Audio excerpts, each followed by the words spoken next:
The House will come to order. Please remain standing for the presentation of the colors. The colors will be presented by the Mustang Cadet Squadron of the Civil Air Patrol.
Post the coverage.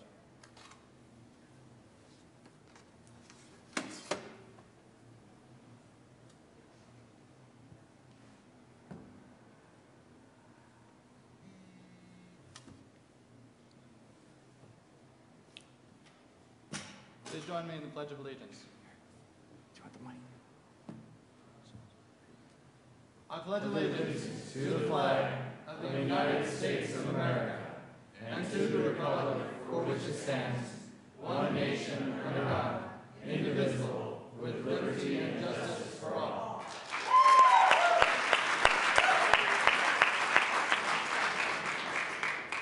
Ready? Go.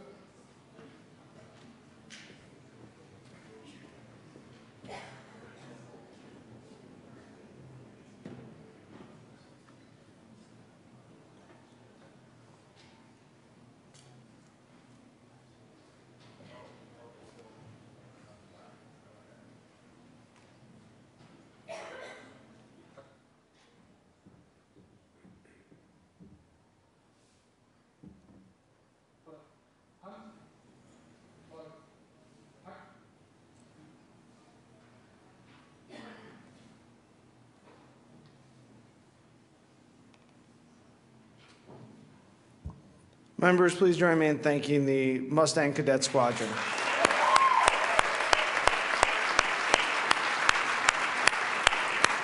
Mr. Kohler, please take the roll. Representatives Becker, Buck, Buckner, Conti, Corum, Court, Del Grosso, Thanks, Riley. Dorr, Duran, Everett, Absent. absent, Exum, Fields, Fisher, Foote, Garcia, Gardner, Giroux, Janal, Hamner, Holbert, Hollinghorse, Humphrey, Joshi, Kagan, Kraftarp, Labuda, Landgraf, Lawrence, Lebsock, Lee, May, McCann, McLaughlin, McNulty, Melton, Mitch Bush, Representative Moreno, Murray, Navarro, Nordberg, Pabon, Peniston, Pedersen, Primavera, Priola is excused. Rankin, Rosenthal, Bryden, Sane. Salazar. Schaefer. Scott. Representative Scott. Singer. Sonnenberg. Stevens. Swam. Zabo. Tyler. Behill. Waller. Williams. Wilson. Wright excused. Young. Speaker Ferrandino.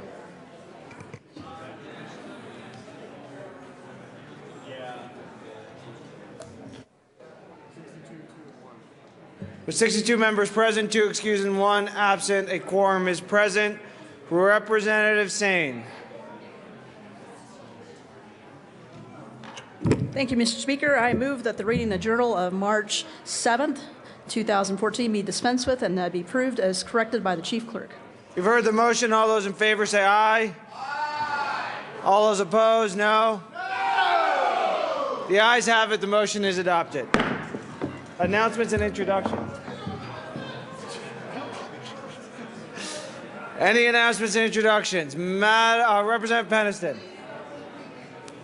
Thank you, Mr. Speaker and colleagues. 1 week from today is the big green jacket trade-off, so if you haven't given me your guess on the number, please do so. Representative Exum.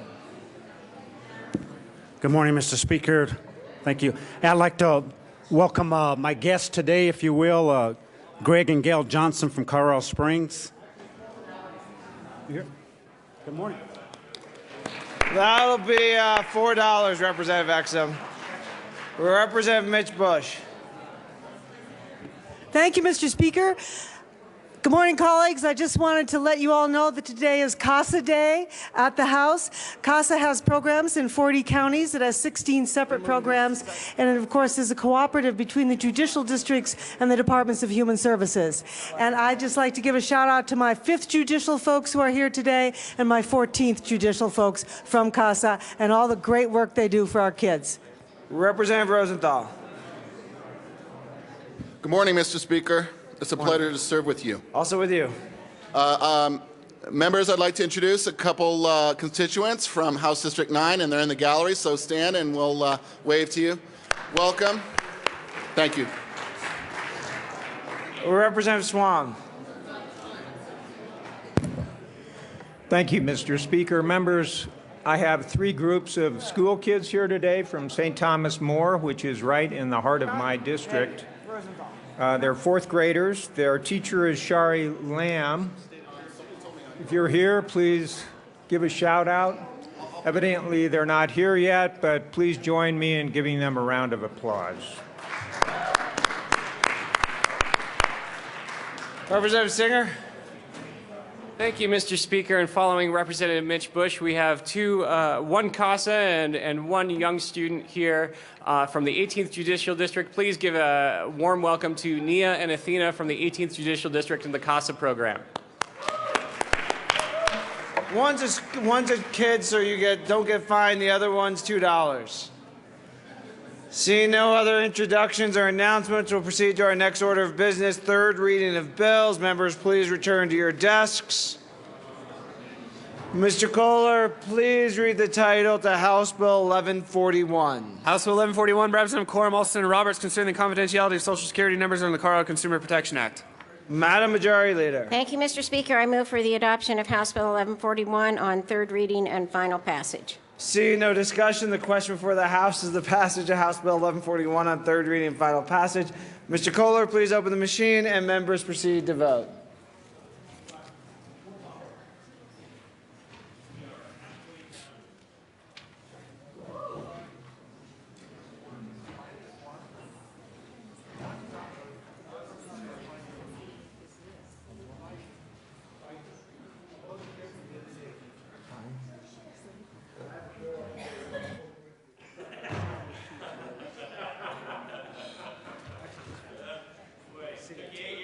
Representative Giroux and Stevens.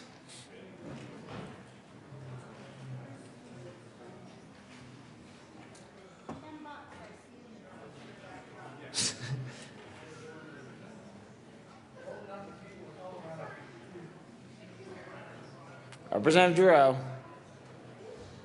She's running at least. Close the machine. With 63 aye votes, 0 no votes, 2 excused, and 0 absent, House Bill 1141 is passed. Co-sponsors.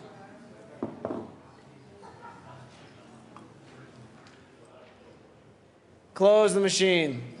Mr. Corley, please read the title to Senate Bill 95. Senate Bill 95 by Senator Cafalas, also Representative McCann, concerning the ability of prescription drug outlets to compound drugs for distribution to Colorado Hospital. Madam Majority Leader. Thank you, Mr. Speaker. I move for the adoption of Senate Bill 95 on third reading and final passage. Seeing no discussion, the question for the House, the passage of Senate Bill 95 on third reading and final passage. Mr. Kohler, please open the machine and members proceed to vote.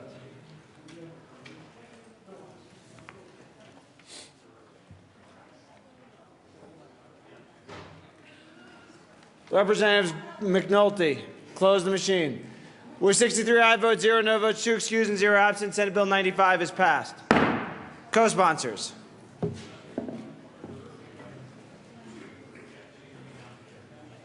Close the machine. Mr. Kohler, please read the title to Senate Bill 112.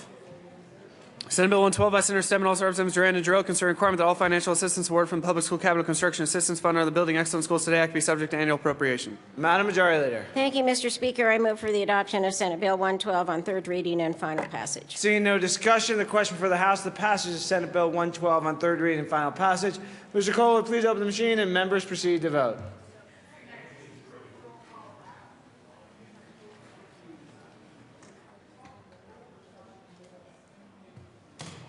Representative Kraft-Hart.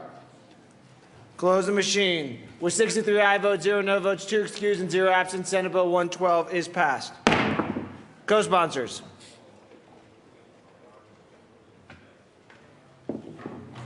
Close the machine. Mr. Kohler, please read the title to House Bill 1105. House Bill 1105 by Representative Mitch Bush, also Senator Todd, concerning exemption from state gasoline special fuel tax of sales between governmental entities. Madam Majority Leader. Thank you, Mr. Speaker. I move for the adoption of House Bill 1105 on third reading and final passage. Seeing no discussion, the question for the House, the passage of House Bill 1105 on third reading and final passage. Mr. Kohler, please open the machine, and members, please vote.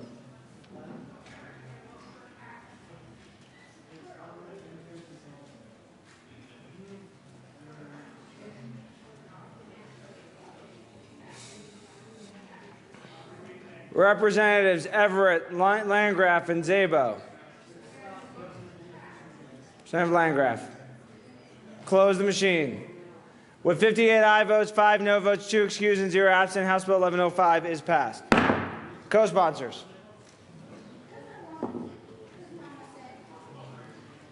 Close the machine. Mr. Kohler, please read the title of Senate Bill 24. Senate Bill 24 by Senator Tocktrop, also Representative Scott, concerning the responsibility of certain entities in managing volunteer firefighter pension plans that are affiliated with the Fire and Police Pension Association. Madam Majority Leader. Thank you, Mr. Speaker. I move for the adoption of Senate Bill 24 on third reading and final passage. Seeing no discussion, the question for the House, the passage of Senate Bill 24 on third reading and final passage. Mr. Kohler, please open the machine, and members proceed to vote.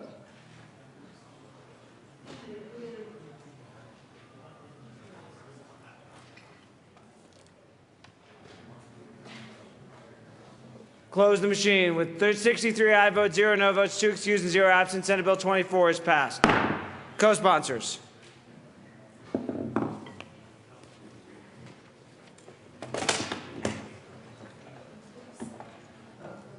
Close the machine. Mr. Kohler, please read the title of Senate Bill 31. Senate Bill 31 by Senator Tocktrop, also Representative Rosenthal, concerning modifications in the administration of old hire police officers and firefighters pension plans. Madam Majority Leader. Thank you, Mr. Speaker. I move for the adoption of Senate Bill 31 on third reading and final passage. Seeing no discussion, the question for the House is the passage of Senate Bill 31 on third reading and final passage. Mr. Kohler, please open the machine, and members proceed to vote.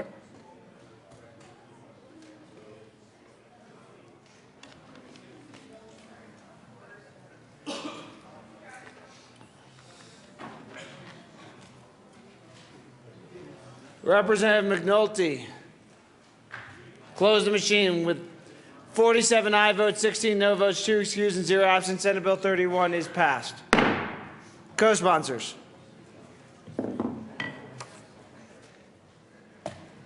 Close the machine. Mr. Kohler, please read the title to Senate Bill 97.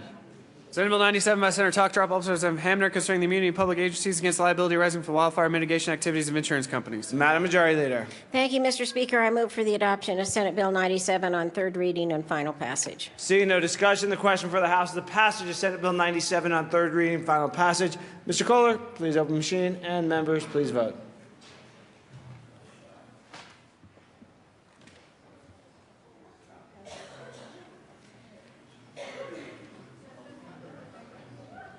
Representatives Everett Sane. Close the machine with 63 aye votes, 0 no votes, 2 excused, and 0 absent. Senate Bill 97 is passed. Co-sponsors.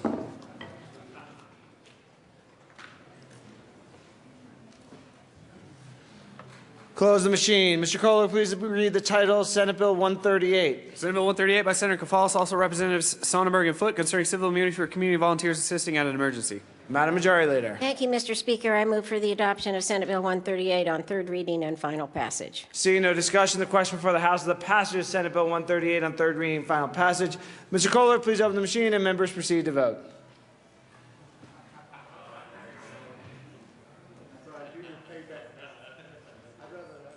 Close the machine with 63 aye votes, 0 no votes, 2 excused, and 0 absent. Senate Bill 138 is passed. Co-sponsors.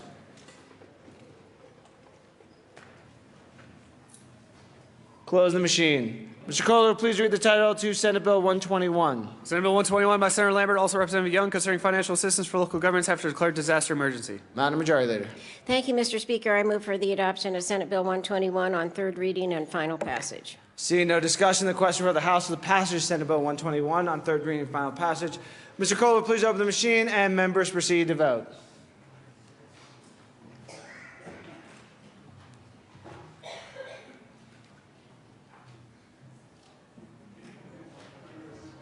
Representative Navarro, close the machine. With 63 aye votes, 0 no votes, 2 excused, and 0 absent, Senate Bill 121 is passed. Co-sponsors.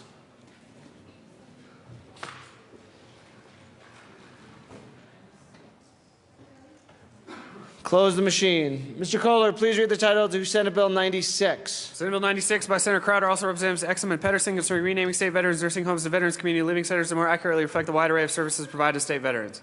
Madam Majority Leader. Thank you, Mr. Speaker. I move for the adoption of Senate Bill 96 on third reading and final passage. Seeing no discussion, the question for the House is the passage of Senate Bill 96 on third reading and final passage. Mr. Kohler, please open the machine, and members proceed to vote.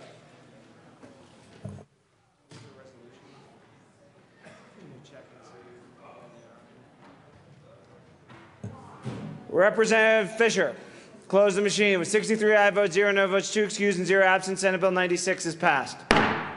Co-sponsors.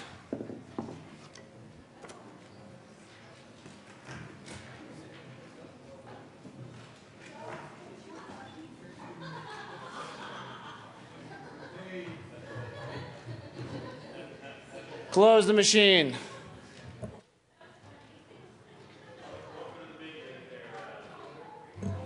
The House will stand in a brief recess.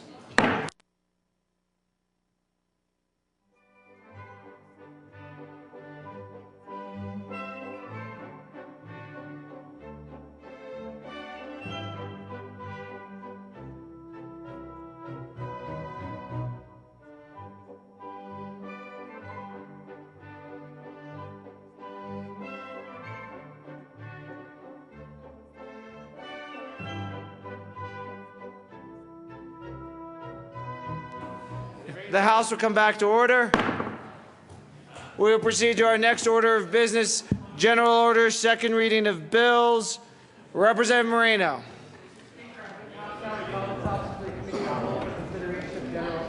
You've heard the motion. Seeing no objection, the House will resolve itself in the committee of the whole for consideration of general orders. Representative Moreno will take the chair.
The committee will come to order. With your unanimous consent, the bills will be read by title unless there is a request for reading a bill at length. Committee amendments will not be read unless requested, as they are printed and in your bill folders. Floor amendments will be shown on the screen and on your iPads and not read unless requested. Bills will be laid over upon motion of the Majority Leader. The coat rule is relaxed. Madam Majority Leader. Thank you, Mr. Chair. I move to lay over House Bill 1136, 3 bills. Seeing no objection, House Bill 1136 will be laid over 3 bills at the request of the Majority Leader. Mr. Kohler, please read the title to House Bill 1216. House Bill 1216, Representative Sonnenberg, also Senator Brophy, concerning required safety markings for certain towers over 50 feet in height that are located in unincorporated areas of the state. Representative Sonnenberg. Thank you, Mr. Chair. I move House Bill 1216 and the committee report on transportation energy. To the committee report, Representative Sonnenberg. Thank you, Mr. Chair. I move Amendment L009 to the committee report and ask that it be displayed. Amendment L009 to the Transportation and Energy Committee report has been moved and is properly displayed. To the amendment, Representative Sonnenberg.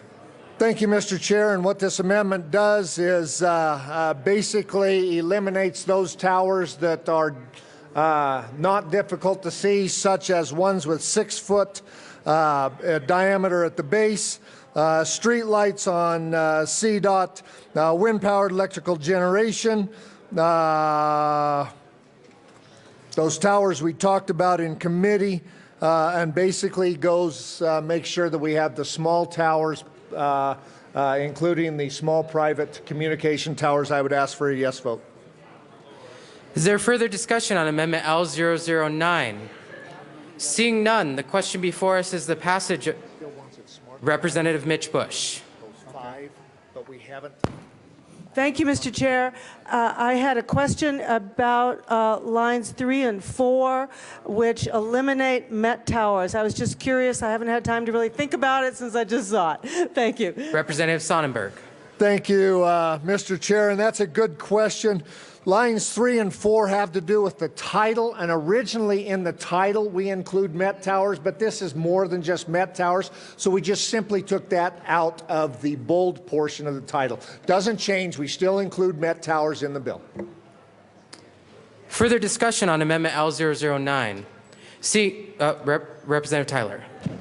Thank you, Mr. Chair. And I think this gets the bill a lot closer to what it needs to be. This, started out as a good idea, and we found out that there's a gazillion towers out there in the state of Colorado. I think this gets it closer. I don't know if it gets it all the way, but I think this is a good amendment, and I certainly support the amendment. Is there further discussion on Amendment L009? Seeing none, the question before us is the passage of Amendment L009. All those in favor say aye. Aye. Opposed, no. Amendment L009 is passed. To the committee report, Representative Sonnenberg. Thank you, Mr. Chair, and that basically is the new committee report. I would ask for a yes vote. Is there further discussion on the Transportation and Energy Committee report? Seeing none, the question before us is the passage of the Transportation and Energy Committee report. All those in favor say aye. Opposed, no. The Transportation and Energy Committee report passes. Members, I'm going to need you to put a little more effort into today, all right? Representative Sonnenberg, to the bill. Thank you, Mr. Chair. I'll try and be a little more assertive, as you are used to me being. Members, what this bill does is basically comes from a National Transportation Safety Board directive to the states to do something about the smaller towers that are tough to see for our low-flying aircraft, which means our EMS aircraft, our ag pilots, firefighters, and those type of folks, that these do not show up in charts. All we're doing is asking for a little ability to be able to see them. That's what this bill does, and I would ask for your yes vote. Is there further discussion on House Bill 1216? Seeing none, the question before us is the passage of House Bill 1216. All those in favor say aye. Aye. Opposed, no. House Bill 1216 passes. Mr. Kohler, please read the title to House Bill 1046. House Bill 1046, Representative Scott, all Senator Kerr, concerning the creation of a Scottish-American license plate for motor vehicles. Representative Scott. Thank you, Mr. Chair. I move House Bill 1046 and the Finance Committee report, or I'm sorry, Transportation Either one. Finance and Appropriations. That'll work. To the Appropriations Committee report, Representative Scott. Thank you, Mr. Chair. This bill is probably the most epic bill of this session. The Speaker, myself, I'm sorry, we have to go to the Appropriations report. I'm sorry, Mr. Chair. There is no committee report. No, there was an appropriations. There was? Representative Sonnenberg, there is an Appropriations Committee report. Okay, here's the Appropriations report. It was approved. Scott. My apologies, Representative Scott. Are we to the bill yet, Please, Mr. Chair? Representative Scott, please continue to the Appropriations Committee report. The Appropriations Committee did fund House Bill 1046, Mr. Chair. I asked for an aye vote. Is there further discussion on the Appropriations Committee report? Seeing none. Oh, Representative Giroux. Representative Gardner. Thank you, Mr. Chair. Well, first of all, Representative Scott, I have always been reluctant to vote in favor of things that would cause international concerns. And I wonder if you have considered the impact of this license plate bill upon the September referendum for Scottish independence. Representative Scott. Representative Gardner, is this to the Appropriations Committee report? Representative Gardner? Representative Gardner.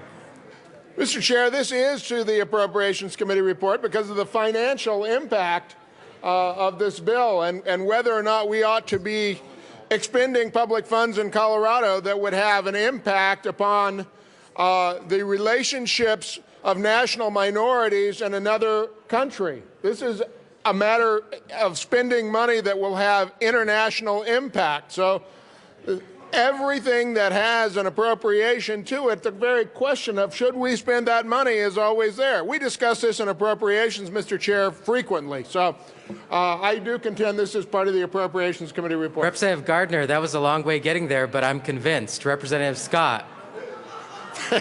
Thank you, Mr. Chair. I hate to say this, Representative Gardner, but I'm somewhat offended. You know, I look at myself as a uniter, not a divider.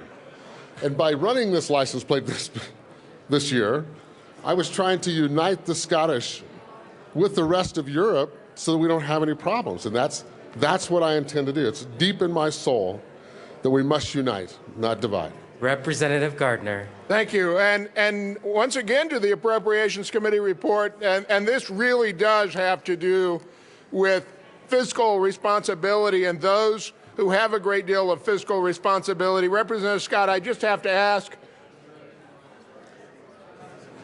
would someone of Scottish American descent ever spend the additional money to get this license plate? Representative Scott. Mr. Chair, thank you very much. Now I am truly offended, Representative Gardner, that you would consider me to be, I guess the easy word is cheap.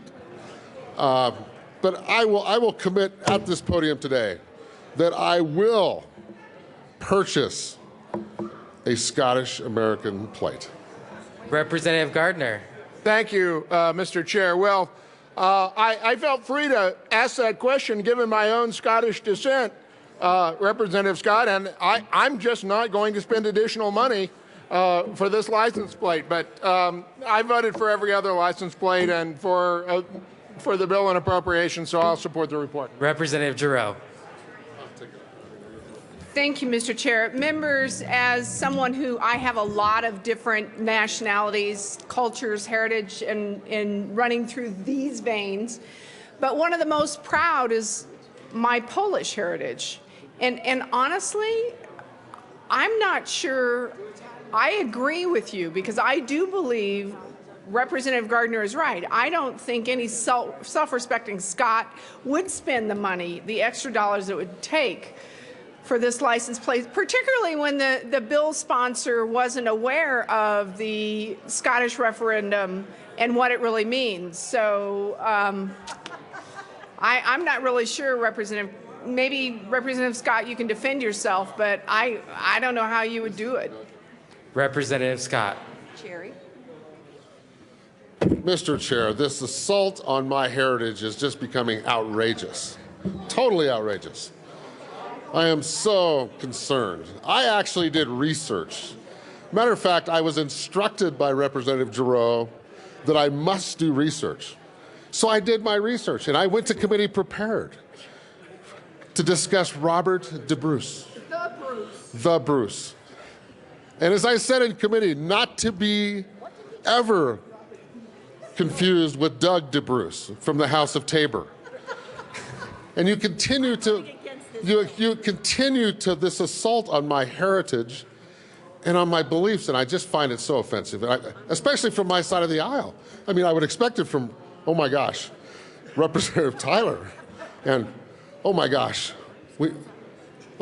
this is getting out of hand. This is getting totally out of hand. Mr. Chair, I ask for a yes vote so we can move this process forward quickly. Members, we are to the Appropriations Committee report. Representative Tyler. Thank you, Mr. Chair. And I would say that we can all be Scottish if we like. You don't have to be Scottish to get one of these license plates. So in the spirit of unity with all Scottish people all around the world, I'd say this is a good bill. We can sell more license plates. Vote yes. Representative Corum. Thank you, Mr. Chair. And, I have a bit of concerns about this bill. I had certainly have hopes that this body would be scot-free next year, but with a license plate running around saying Scottish. But to respond to Representative Gardner about the Scottish being cheap, have you ever been in a liquor store and looked at the price of a good bottle of Scotch? Absolutely not. They'll buy the plate.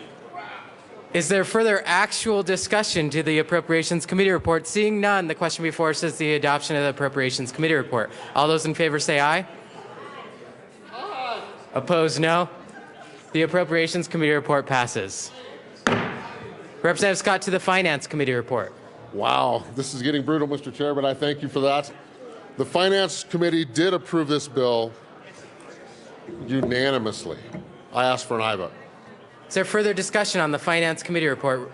Seeing none, the question before us is the passage of the Finance Committee report. All those in favor say aye. Aye. Opposed, no. The Finance Committee report passes. To the bill, Representative Scott. Thank you. At last, we've made it to the bill. Thank you, Mr. Chair. In all seriousness, which is hard to be serious on license plate bills, I realize that. But this does benefit the St. Andrews Society, who do a lot of work with many of the veterans groups, especially the Wounded Warriors, which I admire what they do. I know license plates can be a little contentious in this chamber, but this is a noble cause, and I would ask for your aye vote. Thank you. Further discussion on the bill, Representative Everett.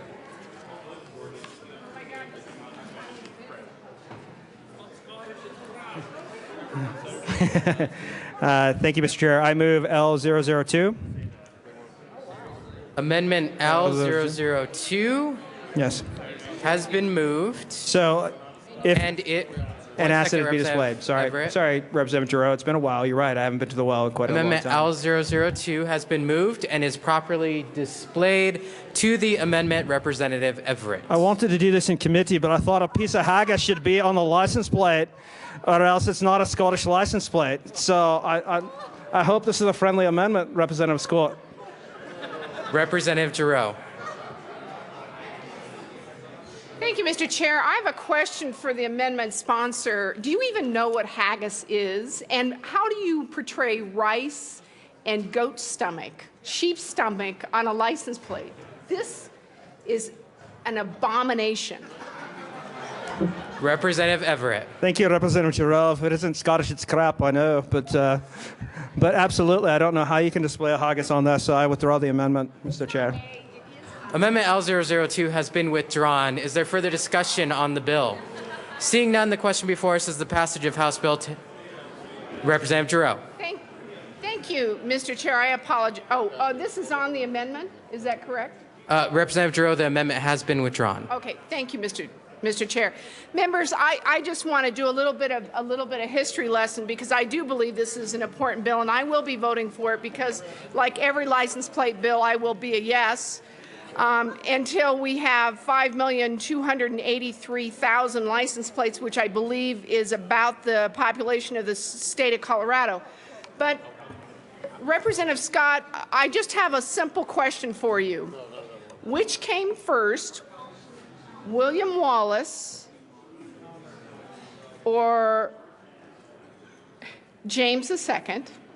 And which came first, Robert the Bruce, or the Battle of Culloden? Representative Scott, I'll remind you that you're not required to answer that question, but if you would like to, Representative Scott. Thank you, Mr. Chair. I'm going with Mel Gibson. That's the correct answer, right? I'm sorry, Mr. Chair. I'm just at a loss. I thought it was Mel Gibson. Is there further discussion on House Bill 1046? Seeing none, the question before us is the passage of House Bill 1046. All those in favor say aye. Opposed, no. House Bill 1046 passes. Mr. Kohler, please read the title of the House Bill 1131. House Bill 1131, Representative Fields, also Senator Newell, concerning harassment against a minor by using interactive computer service. Representative Fields. Thank you, Mr. Chair. I move House Bill 1131 and the committee report. To the Education Committee report, Representative Fields. Thank you. The bill establishes a new crime for cyberbullying. I urge and I vote. Is there further discussion on the Education Committee report, Representative Gardner? Thank you, Mr. Chair. Members, we on the last bill had a good deal of levity, but this is a very serious issue. And Representative Fields, thank you for bringing this bill on cyberbullying. You have done a lot of great work on this, and I appreciate it. A question that came up in appropriations, and I think it's important, is that under the committee report, the penalty for cyberbullying is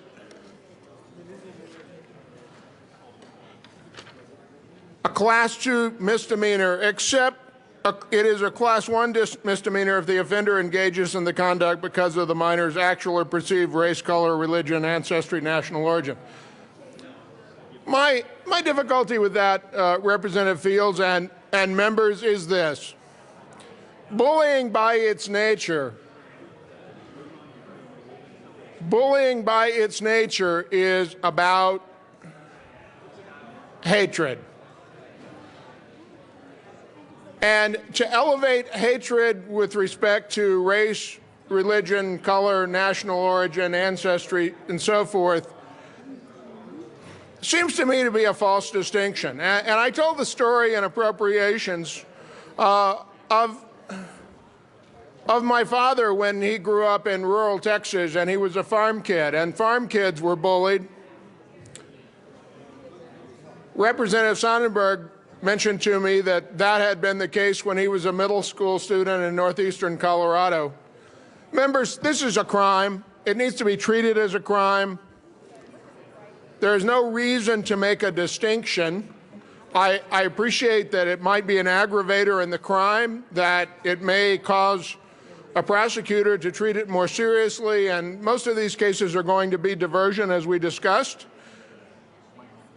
It may well be the case that if they are diversion cases, that if the motivation is race, national origin, ancestry, physical or mental disability, any of those things, that they ought to be treated that way in the rehabilitation, and that ought to be discussed. But it seems to me that it is wrong to make a distinction for what is at its core a hate crime. And for that reason, I ask for an aye vote on L006. Is there further discussion on Amendment L006? Oh, Representative Gardner.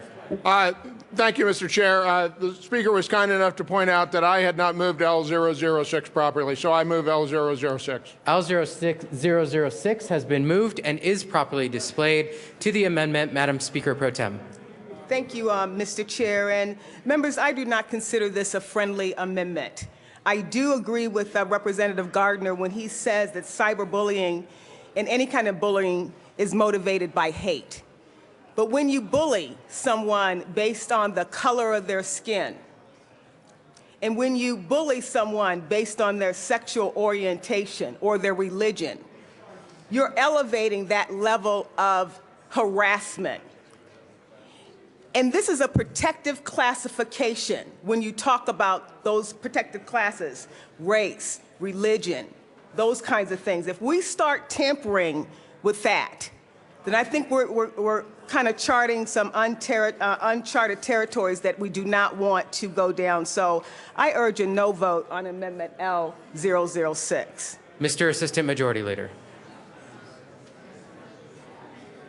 Thank you, Mr. Chair and members. The sponsor of the amendment said to you that at the base of this crime, cyberbullying, is motivated by hatred. And there may be some truth to that. But there are two very different kinds of attacks and hatred associated with this crime. You can hate someone because they offended you in class, stole your girlfriend, wrote a bad note that you didn't like, wore the wrong clothes, lots of different reasons for that cyberbullying. And that, members, if it rises to the level of this classification of a crime, would be a Class 2 misdemeanor. What the sponsor of the amendment fails to recognize is two things. One, harassment already, the crime itself, which is where cyberbullying is based off, already contains an aggravated sentence for intimidating or harassing another person because of the person's actual or perceived race, color, religion, ancestry, or national origin. This cyberbullying statute actually expands this in the right way, and maybe we should do that with the rest of our statutes. But the sponsor of the amendment also fails to recognize that the General Assembly in 1988 contemplated a bias-motivated crime that aggravates a sentence. And so what Representative Fields' bill does and the committee report does is recognize that distinction that we've made over the course of the last 25 years. So to do away with this and to say all hatred is the same does not comport with the law and does not comport with what we have said as a public policy, that if you intend to harass or intimidate someone because of their immutable characteristics over which they have no control over, and you're bullying them simply because of those characteristics, that should be an aggravated sentence. And that's what the committee report does. The amendment does away with that, and so this is a no vote on this amendment. Representative Salazar. Thank you, Mr. Chair, and thank you, Representative Gardner, for bringing this. You know, for well over 150 years, our nation has set a standard of saying that hatred based off of race, off of color, off of national origin is unacceptable. We have the 14th Amendment, which prohibits such conduct based off of the Equal Protection Clause, and we also have federal laws, such as 1987, 1985, which prohibit people attacking one another on the basis of race, and we have it in our own statutes.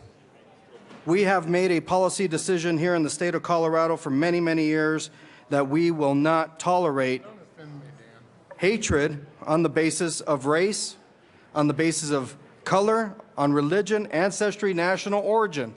That's why we have the Colorado Anti-Discrimination Act. We have set these standards to a high standard. And everybody is equal under this bill. If you take a look at it, it doesn't single out any particular race. It says on the basis of race. It doesn't single out anybody's particular color. It says on the basis of color. It doesn't single out any particular religion. It says basis of religion. If you take a look at just the plain language, that means that a gay white male who happens to be Mormon, who is being targeted by cyberbullying, is protected. But he's being targeted because of his particular characteristics. And we have set a standard in the state of Colorado that is unacceptable. It isn't just so much that they're targeting people because they want to target them. It's because they're targeting them based off an innate characteristic.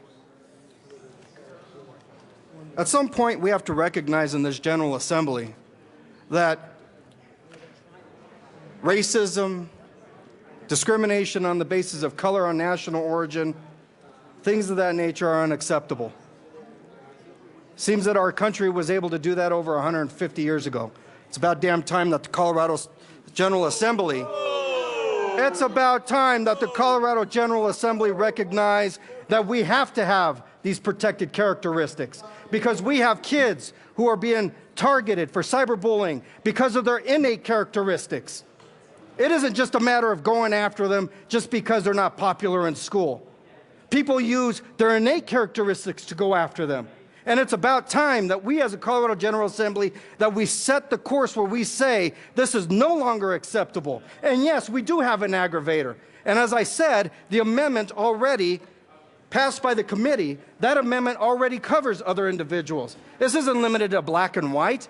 This extends out to anybody who's being targeted because of their innate characteristics. I ask for a no vote on this amendment. Representative Gardner. Thank you, Mr. Chair. Well, Mr. Assistant Minority Leader, please don't insult my knowledge of the law. I'm well aware of what the Colorado statutes already say. I thought it was wrong then. I think it's wrong now. But I wasn't here then. I'm here now. And here's the problem. Cyberbullying is wrong. We need to address it. Thank you, Representative Fields, for doing so. It ought to be a serious crime that results, as we all know and understand, or we ought all know and understand, in diversion for most offenders. At a Class 1 misdemeanor. You know, I don't think it feels a lot different to the victim of cyberbullying if they're cyberbullied because of their socioeconomic circumstances. I don't think it feels a lot different if they're bullied or cyberbullied because they're not as good looking as the in crowd. To go down the road and to try to make those distinctions, well, it's only a Class 2. If I arrest you nearly to the point of suicide because you're part of the out group, socioeconomically, because you're not as perceived as pretty or as handsome or as athletically skilled or as smart or as any number of things, if you're bullied nearly to the point of suicide, perhaps even suicide, oh, that's a Class 2 misdemeanor. But if you're mildly bullied, if there's such a thing, frankly, but if you experience cyberbullying on basis of your race, that's a Class 1.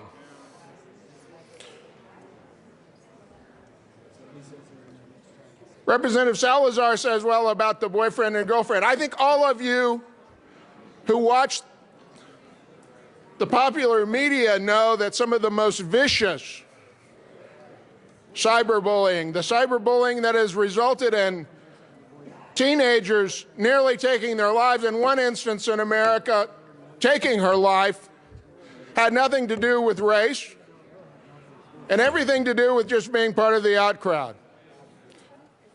I'm not suggesting that cyberbullying ought to be a Class 2 misdemeanor for everything. I'm simply saying if you think it's serious enough to be a Class 1 misdemeanor, then that ought to be gauged and the punishment ought to be determined based on the severity of the crime and the victim. Hate is hate is hate is hate.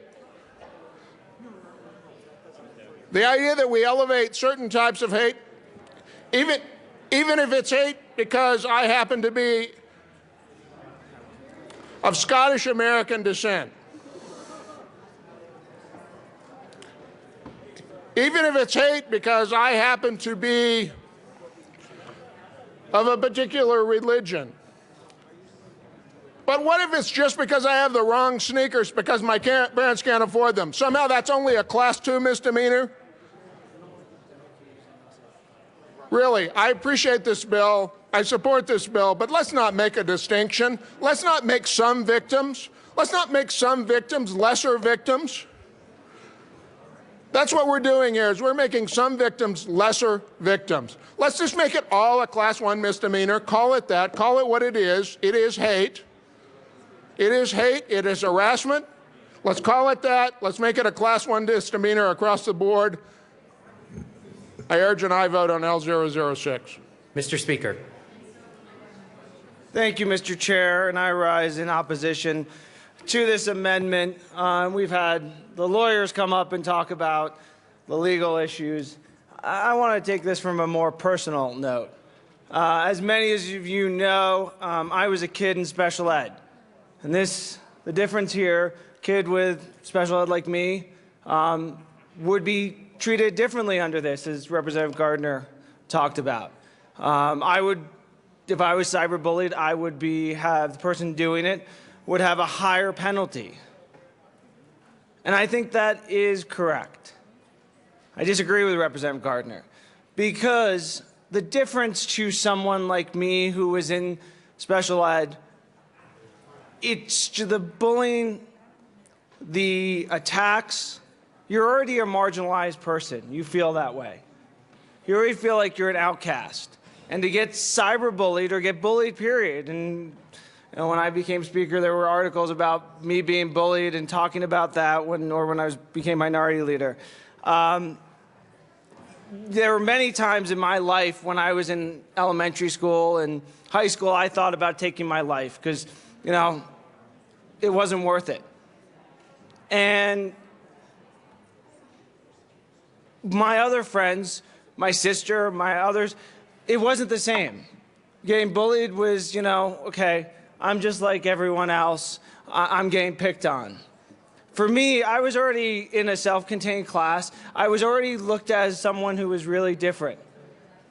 And that bullying really just hit at my core in a different way than it did most other people. And so this type of protection is important because I think those people, if you're gay, if you're in special ed, you just from being alive and being different, you feel like you're different and you should take your life. But then to put bullying on top of that is just that much harder. And, I'm lucky because I wasn't a kid in special ed when we had cyberbullying, when I didn't have a cell phone, I didn't have Facebook. This couldn't happen to me. But we see it happening to people now.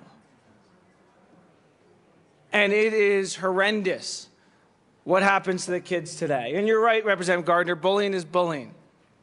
And we should make sure, and this bill is making sure that bullying is being dealt with. And those people who are bullying are being held accountable for what they are doing to those people's lives. But for the kids like me, the kids who are already marginalized, the kids who think every day, is it worth going on? It should be enhanced bullying, enhanced crime if they are bullied. Because it is that much worse for those kids. That impact on those kids is just unthinkable. So I understand and I respect you, Representative Gardner, for your fundamental principle on this. And I know you're doing this out of what you believe is right. But from my experience in my life and what I've seen, this is going the wrong way. We need to make sure we have extra protections for those kids who are already at the margin. Thank you. Madam Speaker Pro Tem. Thank you, Mr. Chair. Members, I urge a no vote on this amendment, L006. And I'll tell you why, because we heard testimony in committee about what happens when a person is bullied, and it's not something to take very lightly. Kids that are bullied sometimes do not go back to school because of the fear that they have. Sometimes they do extreme things to themselves, like commit suicide. And the reason you have these elevated crime when the person is based on a protective classification, it takes it to a different level because you're targeting someone because of the color of their skin. And that's something that cannot be changed. I can't change my gender, and I can't change my race. And so for me to be bullied, and we have a long history in this country of hate crimes being demonstrated against people because of the color of their skin. And those kinds of safeguards and those kinds of protections need to stay in place. So I urge a no vote on this amendment. Representative Salazar. Thank you, Mr. Chair. I want to start off, apologize for my expletive that I used, but my message is still the same. And Mr. Speaker said something just a little while ago that the attorneys have come up and talked about it, but he wanted to talk about it at a personal level. I'm just not an attorney. I'm a civil rights attorney because of the things that I experienced in my life. You know, after my parents got a pretty good job, we moved into a little bit higher of a neighborhood than where we did used to live, which is near the projects, and experienced an awful lot of bullying. I was born before the known internet, but I know hatred isn't hatred. Hatred is enhanced when there are certain characteristics someone wants to target on their victim. After we moved into our neighborhood, I had to fight my way home, quite literally. It wasn't an issue of just walking home. It was a fight on every single street corner. It was in the middle of the fights being called a beaner, a wetback, a spick. It's being called a wagon burner because people found out that I was Indian too. It wasn't just the fact that I was the shortest kid in class or the second shortest kid in class. It was because they were going after me because of an inherent characteristic, something I couldn't change. It wasn't the fact that I was committing any wrong that got me thrown up on top of multiple cop cars to be frisked and then to be let go. It was because I was being targeted because of my innate characteristics. That's what this bill is about. And that's why the enhancement is there. Because not all hate is just hate. People hate for multiple reasons. People hate because you might be really pretty. People hate because you might be a good athlete. And the opposite is true. They may hate you because you're not so good at athletics. Or maybe you're not as pretty as that person thinks that you should be. Maybe you're a little bit overweight. And so they'll tee off on you. We see it on Twitter all the time, just as elected representatives. They'll tee off on you because of some particular characteristic. Representative Fields has been teed off on because of her characteristics, and so have I. So hatred isn't just hatred. When you add those aggravators in there, this amendment takes us in a direction that we as Coloradans have refused to go to. We have laws that protect people on the basis of race, color, national origin, race, ancestry, religion, creed. I ask for a no vote on this amendment. Representative Gardner. Thank you, Mr. Chair. Well, members, I feel compelled to make clear to you what this amendment is not doing. It's not asking or offering or contending that we ought to repeal protections against discrimination on the basis of race, color, national origin, religion, any immutable characteristic. Not at all. Not at all. All this amendment does is elevate all cyberbullying, regardless of its motivation, to a Class 1 misdemeanor, and gets us out of the business of deciding that, you know, if you were cyberbullied because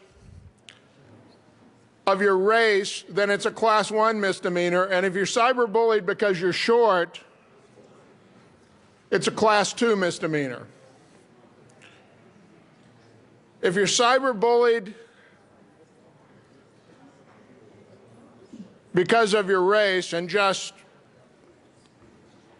cyberbullied incidentally and somewhat, not a good thing.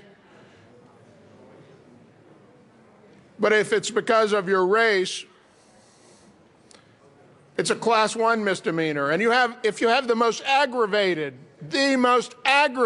case because of your socioeconomic circumstances, they may not be immutable under the law, but they're pretty immutable when you're 10 years old or 12 years old and you're poor. I'm frankly aghast. I'm frankly puzzled that there's such resistance to just saying cyberbullying is a class 1 misdemeanor, period. Doesn't matter what the motivation is. Doesn't matter if you were cyberbullied because of your race or because of a disability.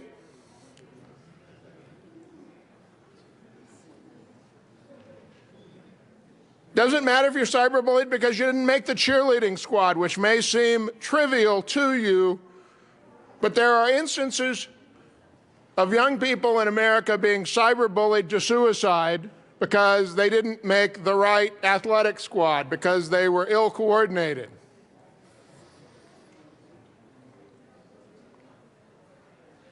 Members, just make it a class 1 misdemeanor and be done with it.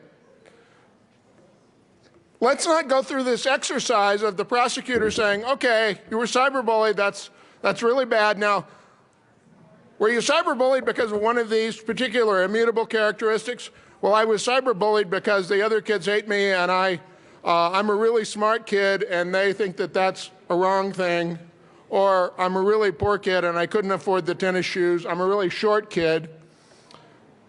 Or I don't do as well on the test as the others. Is that a mental disability, or is that just a lower IQ? Or maybe you have to work after school? Or, members, let's get out of this business.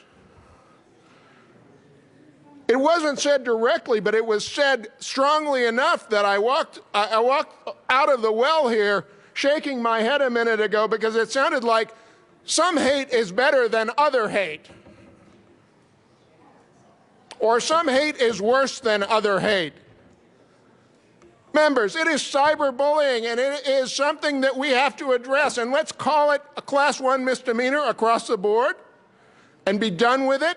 And let's not engage in this. It's much worse if it's for this case.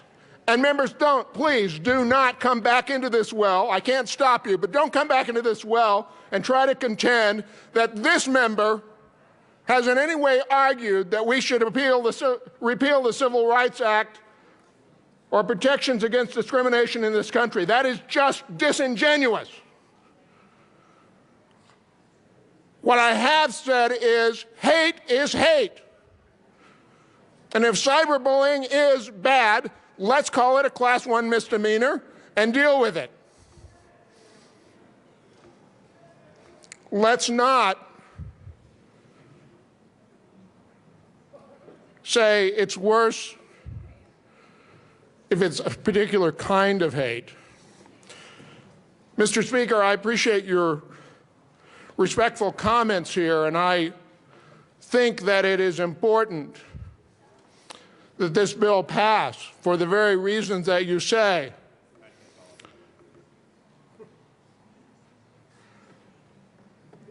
In my conversations, it's actually a rare one among us that was not at some point, for some reason, bullied in middle school, bullied in high school, bullied in grade school. It happened.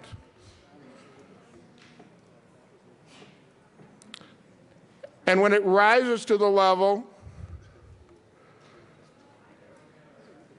that someone seeks help, and when it happens in this day and age on cell phones, by computer, on Facebook, on Twitter, by text, it is simply hate. Don't try to take away from my point by saying, oh, Representative Gardner is trying to do away with the civil rights protections, or he's trying to say that didn't happen. Of course it happened. I'm simply trying to say, let's call hate what it is and not say some hate is worse than other hate, some hate is less bad than other hate. Cyberbullying is caused by hate, and hate is bad. I ask for an aye vote on L006. Is there further discussion on Amendment L006? Seeing none, the question before us is the passage of Amendment L006 to the Education Committee report. All those in favor say aye. Aye. Opposed, no. No. Amendment L006 is lost. To the Education Committee report, Madam Speaker Pro Tem. Thank you, Mr. Chair. And the committee report just basically puts a definition about what is cyberbullying and also adds it to the criminal code. So I urge an aye vote on the committee report. Is there further discussion on the Education Committee report? Seeing none, the question before us is the passage of the Education Committee report. All those in favor say, oh, Representative Murray. Thank you, Mr. Chair. I wanted to point out that something very important with the change in the strike below the committee report is the fact that the code was moved from the harassment statutes into the stalking statutes. And as I studied this, I thought that was a very appropriate change. And I reflected back to the beginnings of the idea of stalking. And it was a crime against women to a large extent. I mean, it could be against anyone, but to a large extent it was women. And at first, you know, people thought it was kind of silly. And it took a long time, I think, for people to understand that stalking was a very serious crime. And the characteristics of stalking are in 18.3.601. And it involves intrusions on the victim's personal privacy and autonomy with an immediate and long-lasting impact on the quality of life, as well as risk to security and safety of the victim and persons close to the victim, even in the absence of express threats or physical harm. Now, if that's not cyberbullying, I don't know what it is. And so whenever you throw in the fact that much of this is perpetrated against teenagers or among teenagers, I think this is an appropriate place for this to be in statute. So I urge an aye vote on this committee report. Is there further discussion on the Education Committee report? Seeing none, the question before us is the adoption of the Education Committee report. All those in favor say aye. Aye. Opposed, no. The committee report is adopted. To the bill, Madam Speaker Pro Tem. Thank you, Mr. Chair. Members, bullying has taken on a new form. When I was growing up, bullying would take place at the playground. Now we have people who are hiding behind computer screens or hiding behind their cell phones, and they are intimidating and harassing young people, each other, for a variety of different reasons, and you've heard some of the reasons why. The reason I'm running this bill is because I can no longer just stand by and do nothing. And I believe that what this bill does, it addresses bullying. It addresses cyberbullying because it's something that young people are faced with daily. And they talked about how no one's really listening to them when they report it in school or when they report it to authorities. We heard from the district attorneys, my own district attorney, and he said that this bill will give him a tool that he can use to address this kind of behavior. So I urge an aye vote on House Bill 1131. Representative Gardner. Thank you, Mr. Chair, and thank you, Representative Fields. And notwithstanding my concerns about the distinction in penalties, this is an important bill, members. And in fact, my comments about the amendment highlight the fact that cyberbullying is a serious problem. I think bullying has always been, I know bullying has always been a serious problem. There is something about the electronic medium that makes it more menacing, more pervasive, more damaging to children and teenagers that are victims of cyberbullying. And we hear these cases in the media. We hear about them from our constituents. We hear about them from school officials. This is an important bill. I wish that the amendment had passed, but I fully support your bill, Representative Fields, and thank you for bringing it. Is there further discussion on House Bill 1131? Representative Murray. Thank you, Mr. Chair. I wanted to pass on that during the committee hearing that our district attorney in District 18, Judicial District 18, came to testify and really clarified something for me that I really hadn't thought about. He feels that this particular law can be a real deterrent to kids because word gets around really quickly among youngsters when something that they're doing on a regular basis turns into a crime. But furthermore, he also saw this as an educational opportunity that if there was a perpetrator who, and generally it's going to be something who's probably coming down pretty hard on another individual, they are getting accused of this crime, that it provides an opportunity at the misdemeanor level to bring those teenagers in and to do some education about the whole concept of cyberbullying and what's going on in their life to make them do that. He spoke very eloquently about how important he sees this as a DA for dealing with children in a positive way and really providing some deterrence for a crime. So I urge an aye vote. Representative Holbert. Thank you, Mr. Chair. Members, as a member of the Education Committee, I came into that hearing a solid no vote and skeptical when I saw that there were strike below, or a strike below, and other amendments to change this bill. Part of the reason I was skeptical, concerned, is that it's my opinion that this bill should have gone to the Judiciary Committee instead of Education. This deals with Title 18, the Criminal Code. We have people who serve on judiciary who focus on Title 18 and understand the current statutes regarding criminal activity and how proposed changes would affect those. I very much appreciate Representative Gardner's amendment and discussion there because it's a perspective that I don't know to automatically go there and look because I don't understand the nuances of that change. But during the hearing, I too heard from our District Attorney George Brockler in the 18th Judicial. Representative Fields and I live in rather different communities, but we share a district attorney. And when District Attorney George Brockler answered my question, is this, as amended, the right answer to the right problem, his answer was yes. And when my district attorney has that concise a perspective, I listen. I'm not an attorney. I don't understand the criminal code as well as my district attorney, and I never will. But when he says this is the right answer, as amended, to the right problem, I have to listen. I also have to set aside my bias against the phrase cyberbullying. I teased my good friend Representative Lee about another bill, economic gardening, and sometimes that just makes me shiver. It's hard to even get to the discussion because just the label, the title, makes it difficult to get onto that conversation, and cyberbullying for some has a similar effect.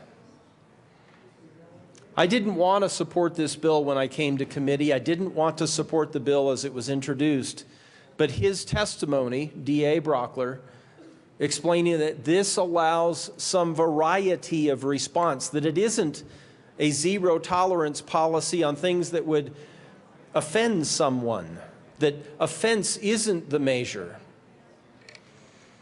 that as amended, this bill allows response from a school resource officer or a law enforcement officer or a district attorney or a judge or a jury to look at a situation and say this doesn't rise to the level of a crime, dismissed, or that this does rise to the level of a crime. There is a pattern of behavior and maybe counseling is in order, or it actually does merit a criminal charge and that could be a misdemeanor or greater.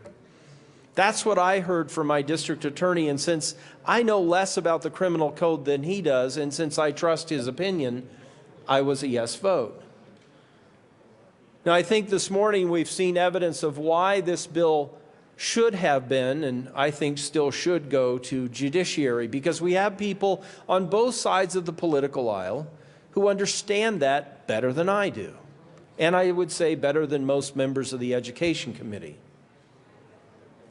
But I will say that as a yes vote out of committee, it was unanimous.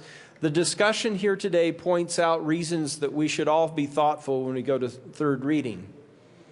Is this more an infringement on First Amendment? Does it allow equal or unequal protection under the law? I came out of committee convinced that this was the right answer to the right problem, but headed to third reading, I have questions again, and I truly appreciate the debate this morning. Thank you. Madam Speaker Pro Tem. Thank you, Mr. Chair. Once again, members, I urge a yes vote on House Bill 1131. Bullying is hurtful, it's hateful, and I think we need to break the cycle of hate. Please vote yes on 1131. Is there further discussion on House Bill 1131? Seeing none, the question before us is the passage of House Bill 1131. All those in favor say aye. Aye. Opposed, no. House Bill 1131 passes. Mr. Kohler, please read the title of House Bill 1136. House Bill 1136, Representative Primavera, Senator Todd, concerning exempting continuing professional education program that is approved by the State Professional Licensing Board from regulation by the Division of Private Occupational Schools and the Department of Higher Education.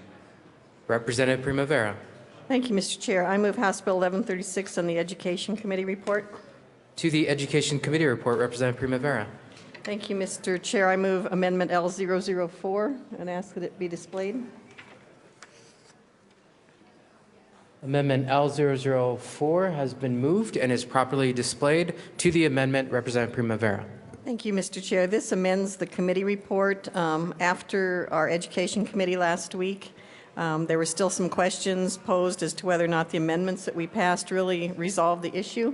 So we drafted this bill, and it takes the concerns of all the stakeholders into account, and all the stakeholders are okay with this, so I ask for an aye vote. Representative Holbert. Thank you, Mr. Chair. Members, I do ask for an aye vote, share Representative Primavera's perspective on this, ask for an aye vote to L004. There have been a lot of participants, associations represented in the lobby in trying to find the right way to address this problem. And this amendment does pull back on a couple of the amendments that were offered in committee. There was some disagreement, but I hear just 100% agreement this morning on L004. And I want to just thank Representative Primavera for her patience in this throughout the bill. Ask for an aye vote. Is there further discussion on Amendment L004? Seeing none, the question before us is the adoption of Amendment L004 to the Education Committee report. All those in favor say aye. Aye. Opposed, no. Amendment L004 is adopted. To the Education Committee report, Representative Primavera. Thank you, Mr. Chair. I ask for an aye vote on the Education Committee report. Is there further discussion on the committee report? Seeing none, the question before us is the adoption of the committee report. All those in favor say aye. Aye. Opposed, no. The Education Committee report is adopted. To the bill, Representative Primavera. Thank you, Mr. Chair. Well, last year we passed House Bill 13-1263, which made some changes to the Division of Private Occupational Schools statute. We removed the nonprofit exemptions to respond to changes in the occupational school industry, to provide consistency with nonprofit four-year degree granting institutions, and to afford those students the same consumer protections they would receive at any for-profit occupational school. But by removing the nonprofit exemption, DPOS inadvertently removed an exemption that many professional and trade organizations viewed as the basis for exemption from state oversight. This was an unintended consequence during the consideration of 1263. This bill's a cleanup of those issues. There's no fiscal impact. It passed unanimously out of education. I thank Representative Holbert for his support in this and the stakeholders that worked on this, and ask for an aye vote. Is there further discussion on House Bill 1136? Seeing none, the question before us is the passage of House Bill 1136. All those in favor say aye. Aye. Opposed, no. House Bill 1136 passes. Mr. Kohler, please read the title to House Bill 1149. House Bill 1149, Representative Conti, also Senator Marble, concerning making acts related to the advertisement of children for the purpose of transferring their care to others trafficking in children. Representative Conti. Thank you, Mr. Chair. I move House Bill 1149 in the committee report from Public Health and Care and Human Services. To the committee report, Representative Conti. Thank you, Mr. Chair. Members in the Public Health and Human Services Committee, we had just some small changes that came to us from both the Attorney General's office as well as Catholic Charities on this bill. One was simply to change the numbering that was discovered that was in error, and one was to insert for greater clarity. If you look in your bill on page 4, line 11, after the word contacts, we inserted "and has entered into agreement with" or "is actively working with." Catholic Charities did not want there to be any confusion that this could mean a simple phone call into their office was classified as that they had a working agreement with. They wanted this very clearly spelled out in the law, because they were very much in agreement that advertising a child on a chat site was never the right way to go about things. Ask for an aye on the committee report. Is there further discussion on the Public Health Care and Human Services Committee report? Seeing none, the question before us is the adoption of the committee report. All those in favor say aye. Opposed, no. The committee report is adopted. Thank you, Representative Young. To the bill, Representative Conti. Thank you, Mr. Chair. And Mr. Chair, I have two amendments that I'd like to enter. I'd like to move L003. Amendment L003 has been moved.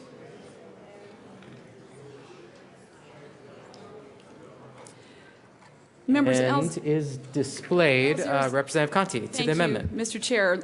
Members, L003 was simply a continuation of that catch from the Attorney General on the numbering. We discovered that there was another place the drafter did in the bill that it also needed to be changed, so the drafter made this amendment. I ask for an aye vote. Is there further discussion on Amendment L003? Seeing none, the question before us is the adoption of Amendment L003. All those in favor say aye. Aye. Opposed, no. Amendment L003 is adopted. Representative Conti. Thank you, Mr. Chair. I move Amendment L004 and ask that it be displayed. Amendment L004 has been moved and is displayed. To Amendment L004, Representative Conti. Thank you, Mr. Chair. This amendment came as a result of further stakeholder negotiations. This prominent adoption attorney came to visit me, and we wanted to make some clarity in the bill as far as that we were not talking about texting or things like that, or a private email. Because we needed clarification on a private email. So if a family member wanted to email another family member that needed a transfer of a child, that this is not what we're talking about. We're talking about people advertising a child on a chat site for complete public, so that we're dealing about transferring a child and to a complete stranger. This is not. We're not trying to get at a kinship adoption, and this amendment seeks to make those clarifying distinctions. Is there further discussion on Amendment L004? Seeing none, the question before us is the adoption of Amendment L004. All those in favor say aye. Aye. Opposed, no. Amendment L004 is adopted. To the bill, Representative Conti. Thank you, Mr. Chair. This is, members, this is a bill that is definitely getting at a very vulnerable population. Frequently, this is there was over 5,000 instances of this trafficked and caught inside the United States on chat sites, and they were. This is an extremely vulnerable population and hugely at risk to be moved into the child trafficking or extreme child abuse category. It is a good bill. I ask for an aye vote.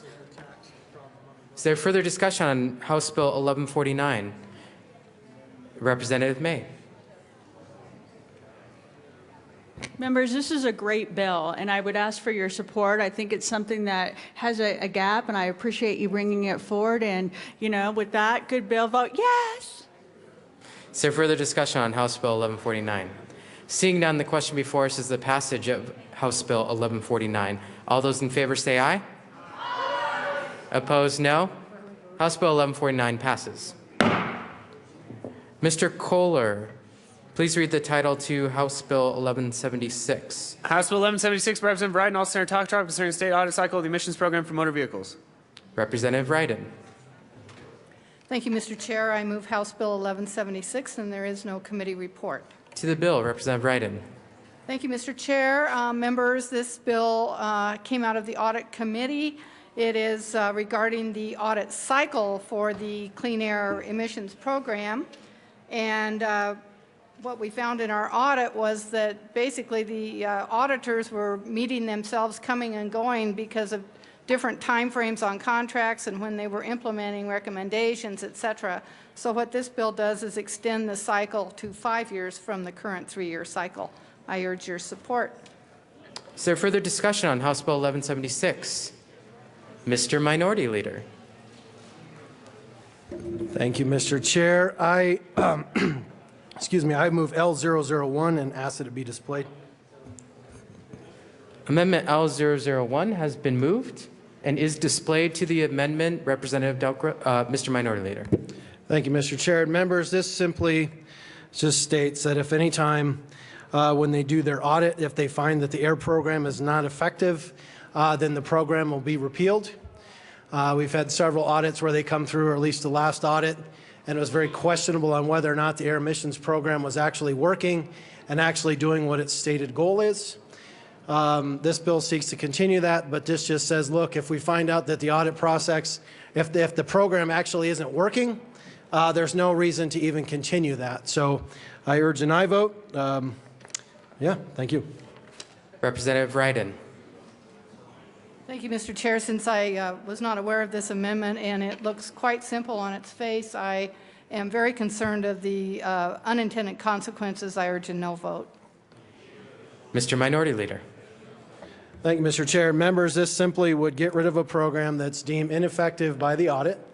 If it's ineffective by the audit, there's no reason to spend money and waste valuable time with the audit committee and taxpayer dollars to continue a program that is not working. So there again, I urge an aye vote on L001. Madam Majority Leader. Thank you, Mr. Chair, but I would ask the question, Mr. Minority Leader.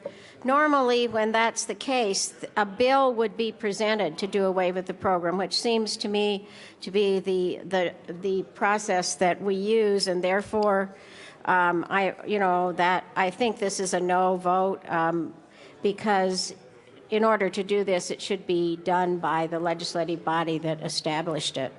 Mr. Minority Leader. Thank you, Mr. Chair. Madam Majority Leader, this would become that bill. This would be the bill as a legislature we could all vote on, and it would go through the legislative process. It would be an amendment onto this that would simply say that if this program is ever deemed not effective, the program goes away. So this isn't circumventing the process in any way. This just basically, we all vote, yes or no, goes through the process, urge an aye vote. Madam Majority Leader. Thank you, Mr. Chair. Well, Mr. Minority Leader, that sounds very simple, but the fact of the matter is that the Audit Committee will come up with any number of issues relative, I would expect, to why this program is efficient. Some of those reasons might lead to adjusting the program. Some of them might lead to complete repeal of the program, and therefore I believe we need a separate bill, which any legislator is offered, can offer before the deadlines. Is there further discussion on Amendment L001? Mr. Minority Leader. Thank you, Mr. Chair. And members, again, I urge an aye vote to get rid of government inefficiencies. If it's deemed that this program is ineffective, I urge an aye vote. Representative Wright. Thank you, Mr. Chair. Members, I urge a no vote. This is not the way we usually do things, and I would certainly say that if an audit, I'm not even sure an audit could actually come up with this conclusion. enough to make it so that it would automatically end a program. I think we're heading into dangerous territory here, and I urge a no vote on this amendment. Is there further discussion on Amendment L001? Seeing none, the question before us is the adoption of Amendment L001. All those in favor say aye. Aye. Opposed, no?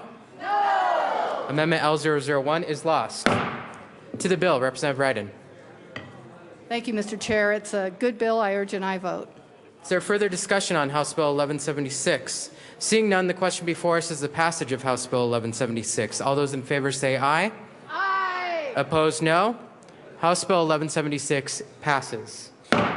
Mr. Kohler, please read the title of House Bill 1181.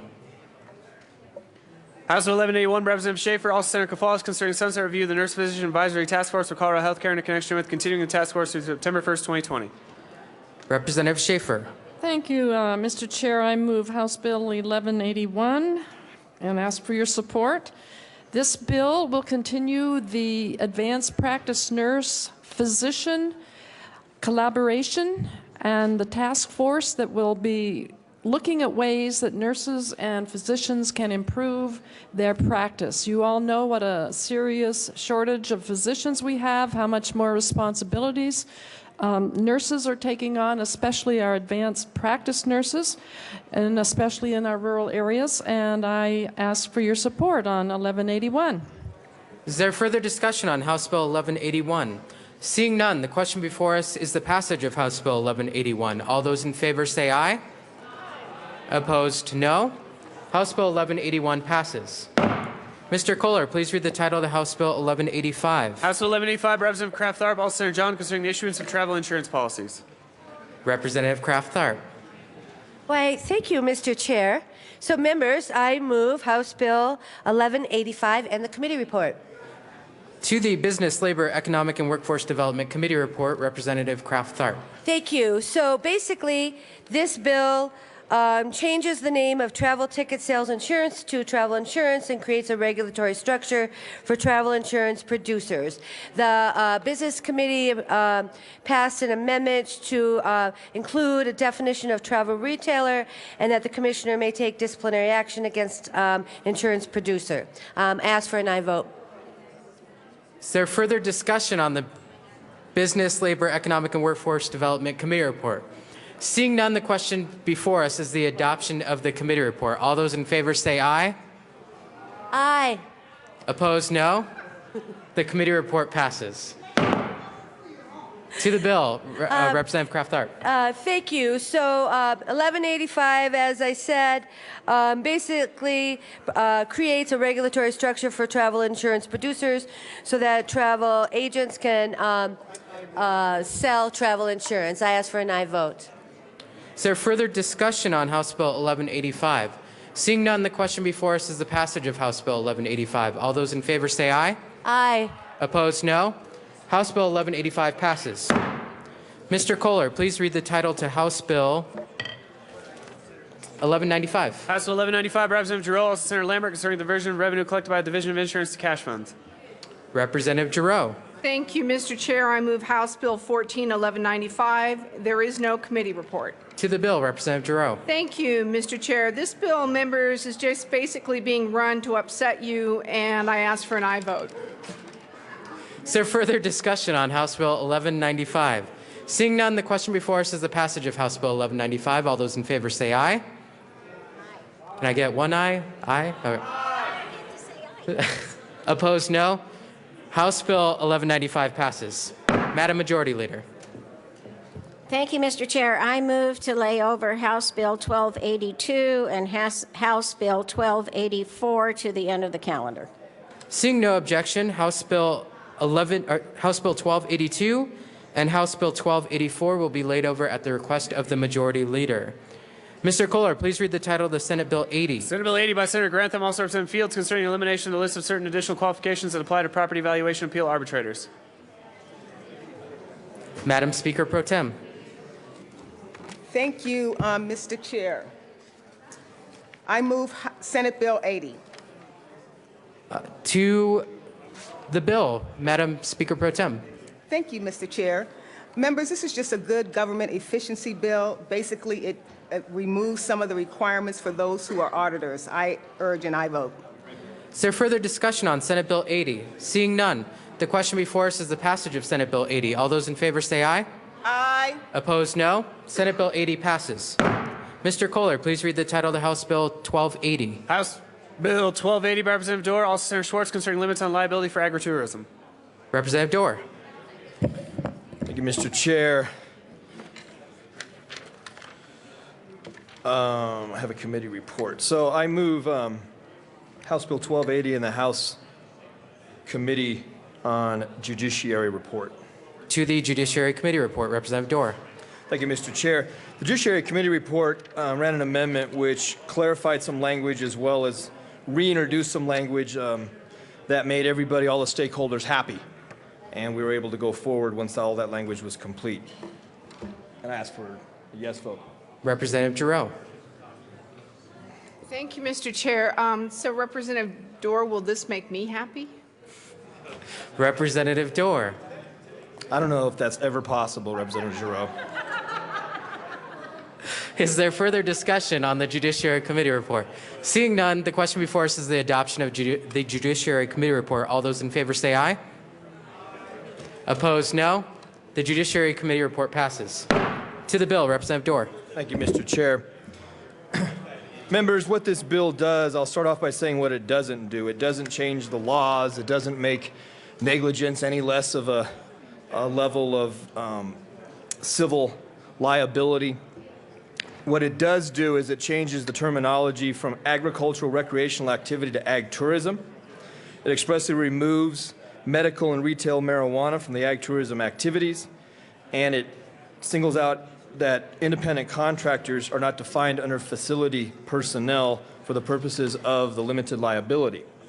Further, it goes on to make sure that we have the ability for our small agricultural communities that want to try something within the areas of recreation. It may be ATVs on the property, it may be a vineyard. There's a whole lot of activities of which are listed in the bill that it could be, that they have limited liability like we have consistently through other activities in the state of Colorado. I ask for a yes vote and move. Is there further discussion on House Bill 1280? Representative Rankin. Thank you, Mr. Chairman. I just want to rise in support of this bill. Agritourism is a very active program in the state already. We have over 1,000 people signed up for providing services. Agritourism holds promise for rural Colorado, which, of course, we talk about a lot, is struggling to share the prosperity of the Front Range. Other states have experimented with agritourism like we have. Over half of the states in the country have a bill like this that limits the liability of agritourism. We are sure that this will accelerate people who are proposing offerings for tourists to come out to rural Colorado. So appreciate your support of the bill. Thank you. Is there further discussion on House Bill 1280? Representative Mitch Bush. Thank you, Mr. Chair. Thank you, Representative Dorr, for bringing this bill. It's really an essential bill for our many ag operations that also engage in various types of tourism activities. It really helps them out throughout the year. And this kind of a release, as shown in the bill on pages 6 and 7, is remarkably similar to the kinds of releases that people have to sign for skiing and for other activities. And so I really think that this is an important bill that will further help our ag folks. Ag people operate on a very, very narrow margin, and a lawsuit, a civil lawsuit, would be death to the operation. Thank you. Representative Dorr. Thank you, Mr. Chair. Thank you, Representative Mitch Bush. She's correct. What this allows really is for some comfort for those that want to start or test out an activity in the ag tourism market. The Office of Tourism is in support, testified in support, and will, if this all passes, designate somebody to start promoting ag tourism throughout the state. I ask for a yes vote. Further discussion on the bill? Seeing none, the question before us is the passage of House Bill 1280. All those in favor say aye. Opposed, no. House Bill 1280 passes. Mr. Kohler, please read the title of the House Bill 1123. House Bill 1123, Representative Labuda, also Senator Brophy, concerning implementation recommendations of the Committee on Legal Services in connection with legislative review of rules and regulations of state agencies. Representative Labuda. Thank you, Mr. Chair. This is the annual bill on rule review from the Committee on Legal Services. When you look at the co-sponsors, all the co-sponsors are all the members of the Legal Committee. I ask for your aye vote. Representative Labuda, can I get you to move the bill, please? Oh, pardon me. I move House Bill 1123, and now I ask for your aye vote. Representative Giroux. Thank you, Mr. Chair. So moving a bill, is that a rule? Yes, Oh, it is. okay. All right. Just curious. Is there further discussion on House Bill 1123? Representative Gardner. Thank you, members. This is a very important bill, and it is a very important process that we go through. Read all this? I will not read all of it, Representative Labuda. I would just say that the rule review bill this year and at this point is very non-controversial, and I ask for an aye vote. Is there further discussion on House Bill 1123? Seeing none, the question before us is the passage of House Bill 1123. All those in favor say aye. Opposed, no. House Bill 1123 passes. Mr. Kohler, please read the title of the Senate Bill 55. Senate Bill 55 by Senator Stammet, also Representative Quorum, concerning more precise specification of the class of vehicle subject to the daily vehicle rental fee. Representative Quorum.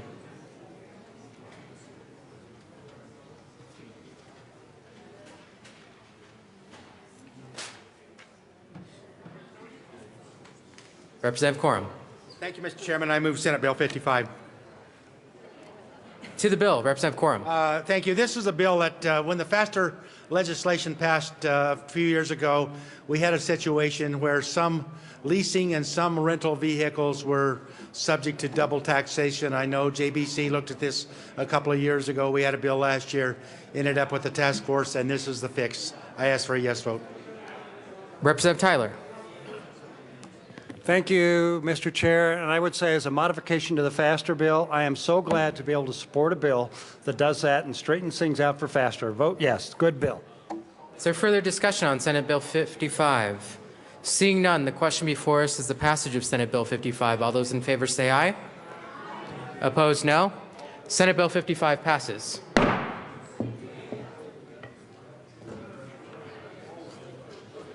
Madam Majority Leader.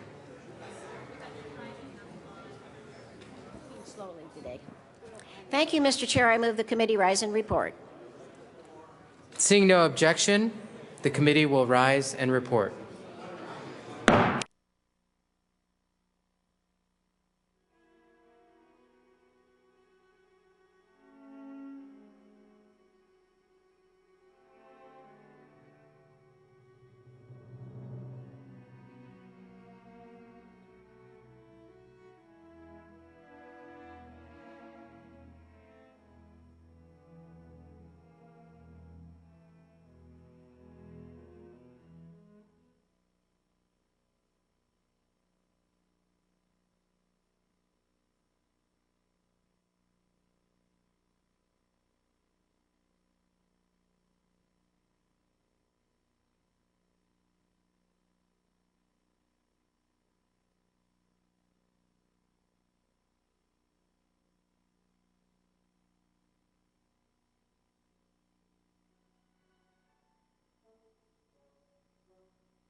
The House will come back to order.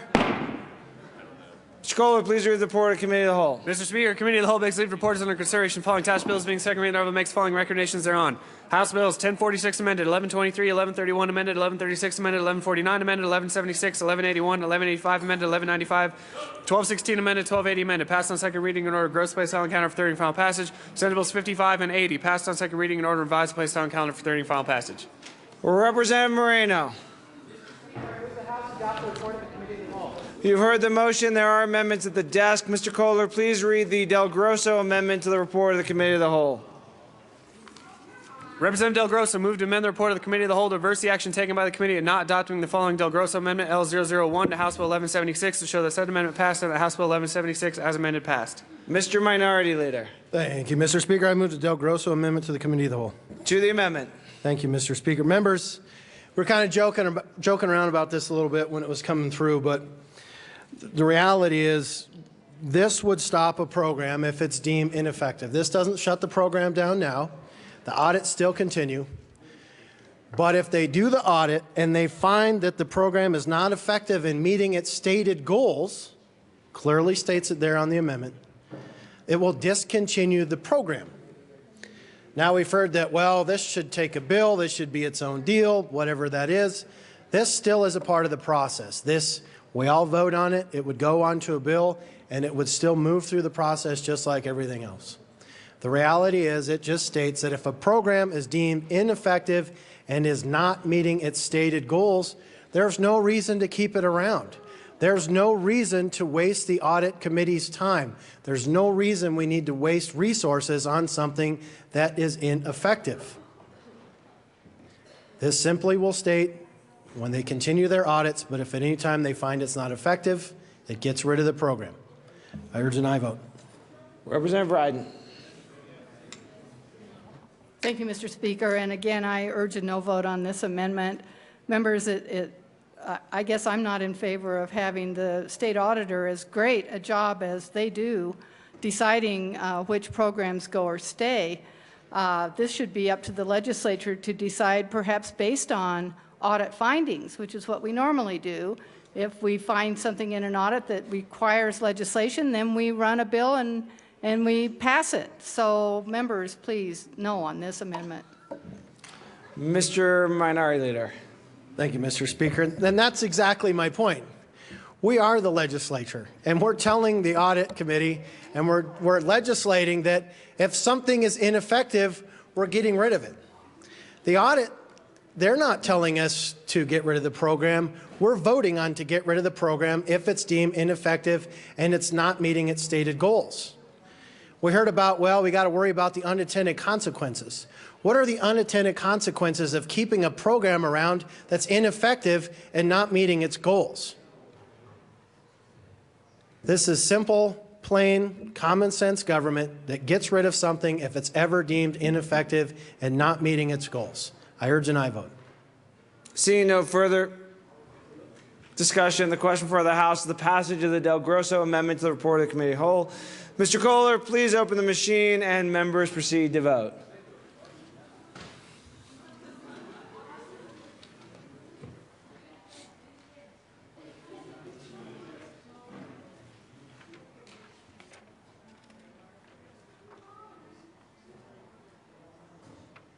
Representative Waller.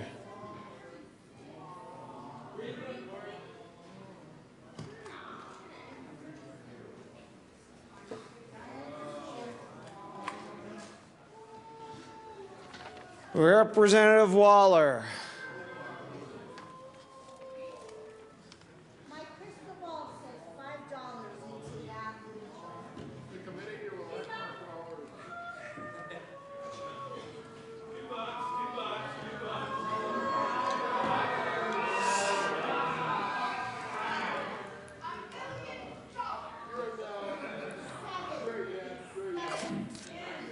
Close the machine with 27 aye votes, 36 no votes, 2 excused and 0 absent. The Del Grosso Amendment to the report of the Committee of the Whole is lost. Representative Waller is fined the obligatory $5.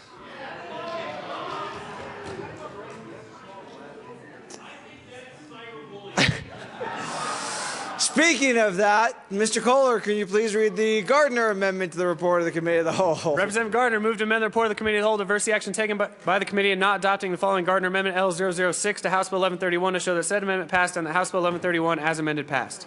Representative Gardner. Thank you, Mr. Speaker. I move the Gardner Amendment to the Committee of the Whole report. To the amendment. Thank you, Mr. Speaker. Members, we had a good discussion on this. don't want to reiterate at this point everything about that. This raises the penalty for all cyberbullying to a Class 1 misdemeanor.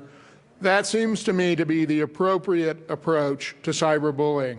No matter what its origin, no matter what its motivation, a Class 1 misdemeanor gives law enforcement and probation, frankly, the tools for rehabilitation for all cyberbullying. I ask for an aye vote. Madam Speaker Pro Tem. Thank you, Mr. Speaker. And members, I urge a no vote on this amendment. I think that we need to send a very clear message. Not only do we think that cyberbullying is hurtful and hateful, but when you rise to the level of harassing and intimidating and threatening someone because of their color of their skin, because of their religion, or because of their sexual orientation, then we need to send the message that that is wrong. So I urge a no vote on this amendment. Representative Waller. Thank you, Mr. Speaker. And with all due respect to Madam Speaker Pro Tem, I think that's exactly what we're doing. By making all of these a Class 1 misdemeanor, we're sending a clear message to everybody that bullying's wrong. Cyberbullying is a bad thing. But we're sending that message to every kid out there, every single child that's been the victim of this kind of bullying. You know, when I was coming up, my family was incredibly poor. We were dirt poor.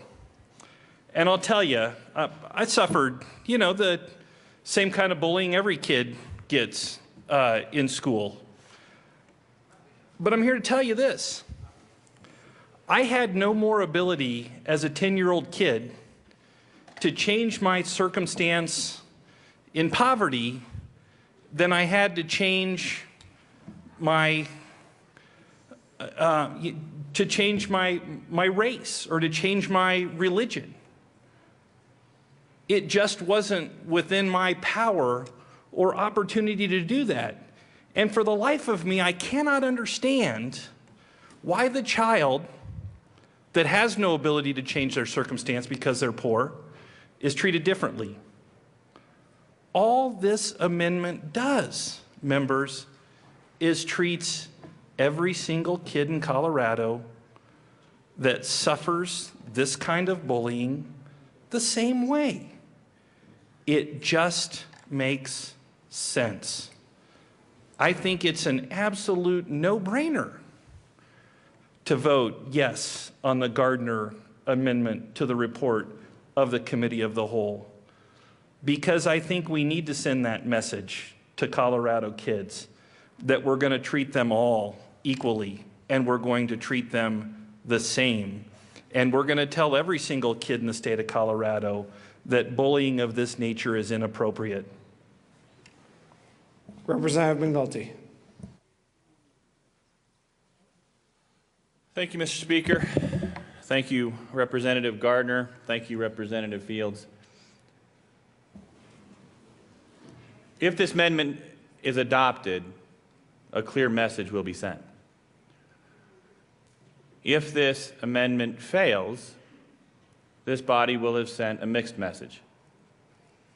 That it is less wrong to cyberbully some kids than others. Representative Salazar, you should be absolutely ashamed of yourself. I wish you had sat in that committee hearing. Listen to those kids talk about their experiences. The parents who have lost their children to cyberbullying share their experiences. And it did not matter whether their skin was white, black, or brown. Didn't matter where they came from or where they were going. The loss was devastating. The loss was devastating. You come down here and you claim to be a civil rights lawyer, and then you say that my child does not deserve to be protected on equal terms as your child. That we're going to have unequal protection under the law. Representative Salazar, this is a very serious issue. Cyberbullying is a very serious issue. It is absolutely pervasive. And the testimony in committee was crystal clear. Every child deserves to be protected from cyberbullying and deserves to be protected in the same manner and with the same force of law. We should not pick or choose which children to protect, how they should be protected. We should protect all children. Every one of your children, every one of your grandchildren deserve to be equally protected under the law. The Gardner Amendment provides that equal protection. We have an obligation. We have an obligation to protect every student who is the victim of cyberbullying equally. And we have the opportunity to do that. So don't make this about anything else, because it's not. The child that commits suicide as a result of being bullied is a loss. Loss for their family, a loss for their friends, a loss for their school, a loss for our society. And it doesn't matter the color of his or her skin, his or her gender, sexual orientation. It matters that that child is lost, that they are gone because of bullying.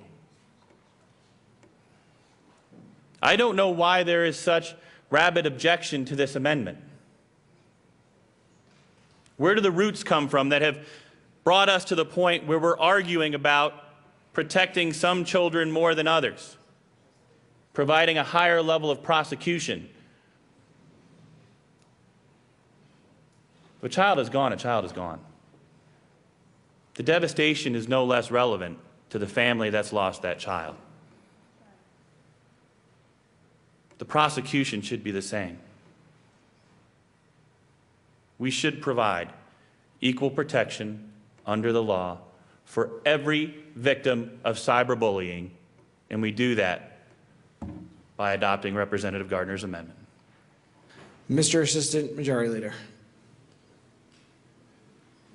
Thank you, Mr. Speaker. And members, let's remember what this bill does at its heart. It makes cyberbullying a crime to begin with. Cyberbullying is not against the law as it stands right now in the state of Colorado. And so what the bill does is it says that anyone who is convicted of a cyberbullying crime will be sentenced to will be charged with a Class 2 misdemeanor with a sentence of 12 months, up to 12 months in jail. This is a serious statement by the General Assembly that this crime should not be tolerated. I couldn't agree more. And this Class 2 misdemeanor, this up to 12 months in jail, would apply in a varying number of circumstances. It would apply, again, if you upset someone in class and weren't doing so as a result of, again, your race, color, religion, ancestry, national origin, physical or mental disability, gender identity, or sexual orientation. This is the kind of behavior that happens, unfortunately, sadly, in our schools regularly. With the advent of Facebook and Twitter, text messaging, email, this is so detrimental to our students in Colorado. And that's what this bill attempts to do, is say we will no longer stand for cyberbullying in this state. And if you commit that crime, you will be charged with a Class 2 misdemeanor and face up to 12 months in jail. Here's what the amendment, and here's what the bill does now, and here's what the amendment fails to recognize, is that this is more than just teenage insults and teenage slights. This is more than just playground and classroom behavior. This is harassing or threatening or intimidating someone because of their race, color, religion, ancestry, national origin, physical or mental disability, gender identity, or sexual orientation. And what this amendment that was added on in the Education Committee, and what this amendment does that Representative Gardner has brought, fails to recognize that, fails to recognize the atrociousness of targeting someone for something they have no control over, something that's gone on too long in our history as a state and as a nation, and something we can finally say no more to, but no more, and by the way, you're going to be charged with a Class 1 misdemeanor, because that's how wrong this behavior is, and we're going to do everything we can to snuff it out. We do it at the harassment level. In our statute right now, this language exists. We've actually created a bias-motivated crime statute in 1988. 25 years ago, the General Assembly recognized that this was wrong.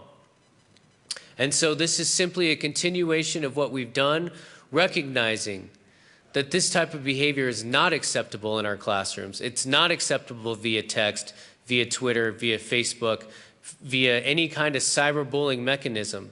And we need to make sure we recognize that distinction, embrace that distinction, and make sure that our children in Colorado at the end of the day are protected, which is exactly what this bill does. I ask for a no vote. Representative Swan.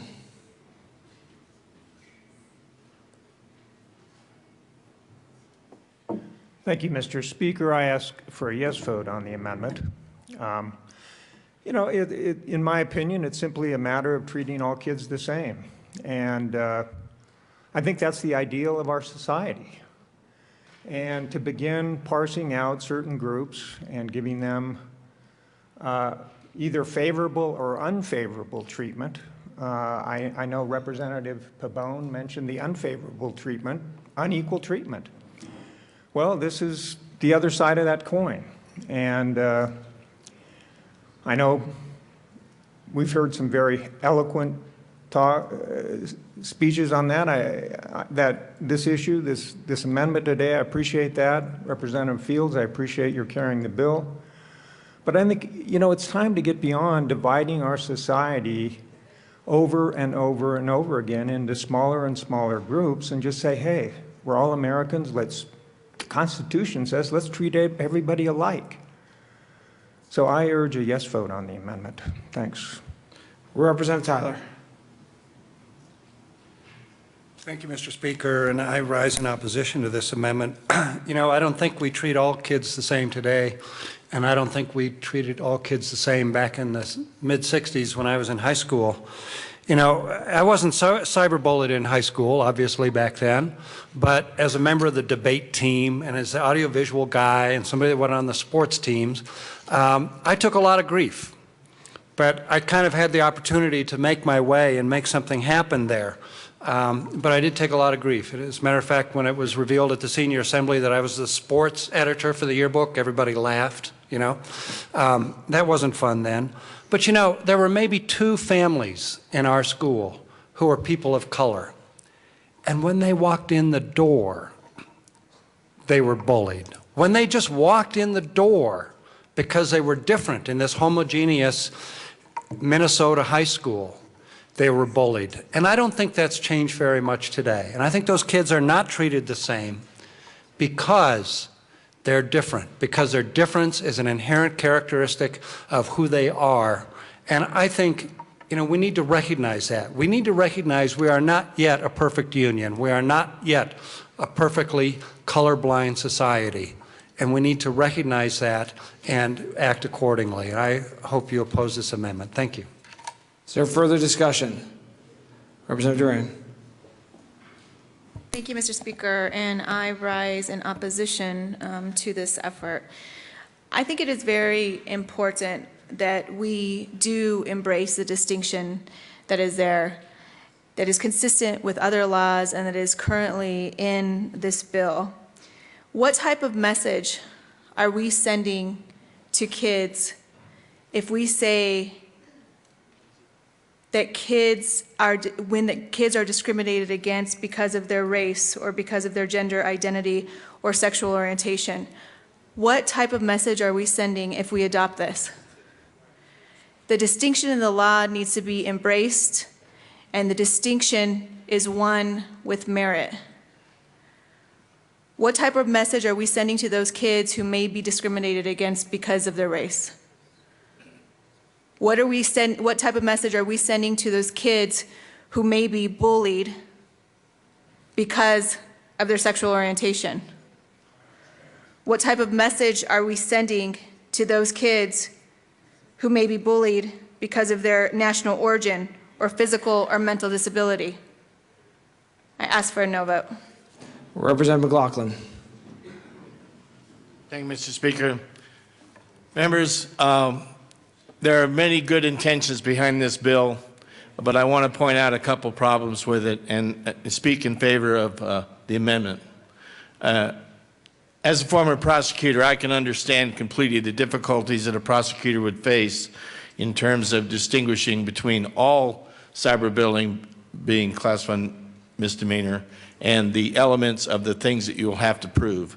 I want to point out two examples which were nationally recognized, which show the difference between making all cyberbullying a Class 1 misdemeanor and picking out particular classifications.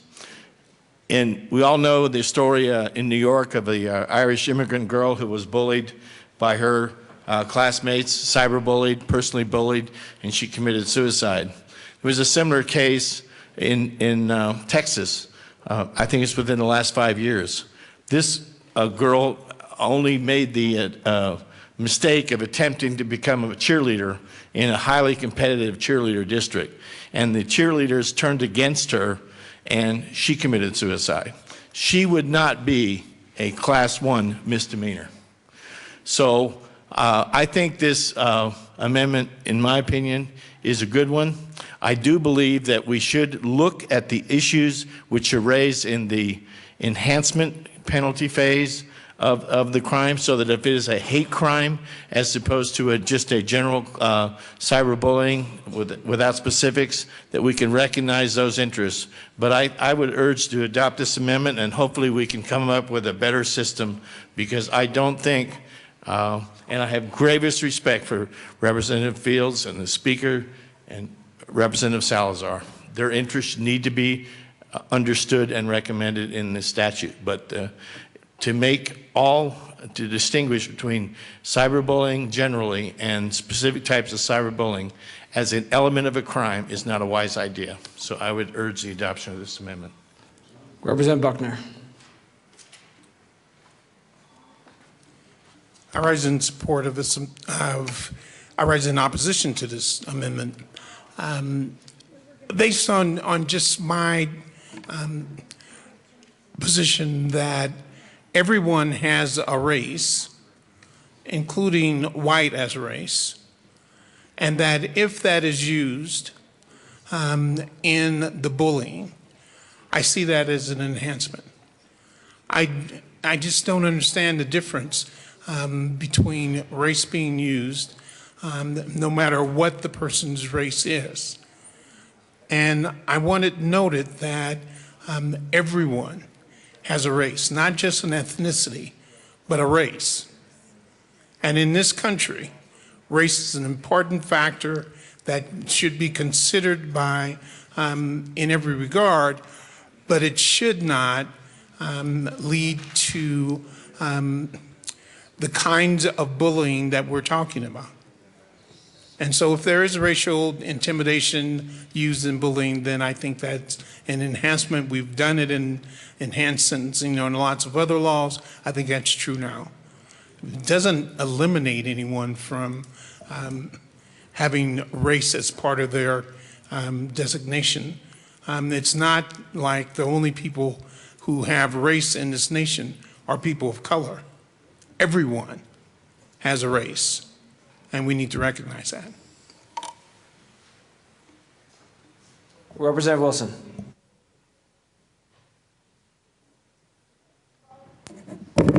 Thank you, Mr. Speaker, and thank you, Representative Fields, for bringing this. I'm in total agreement with it. We need to do something about cyberbullying.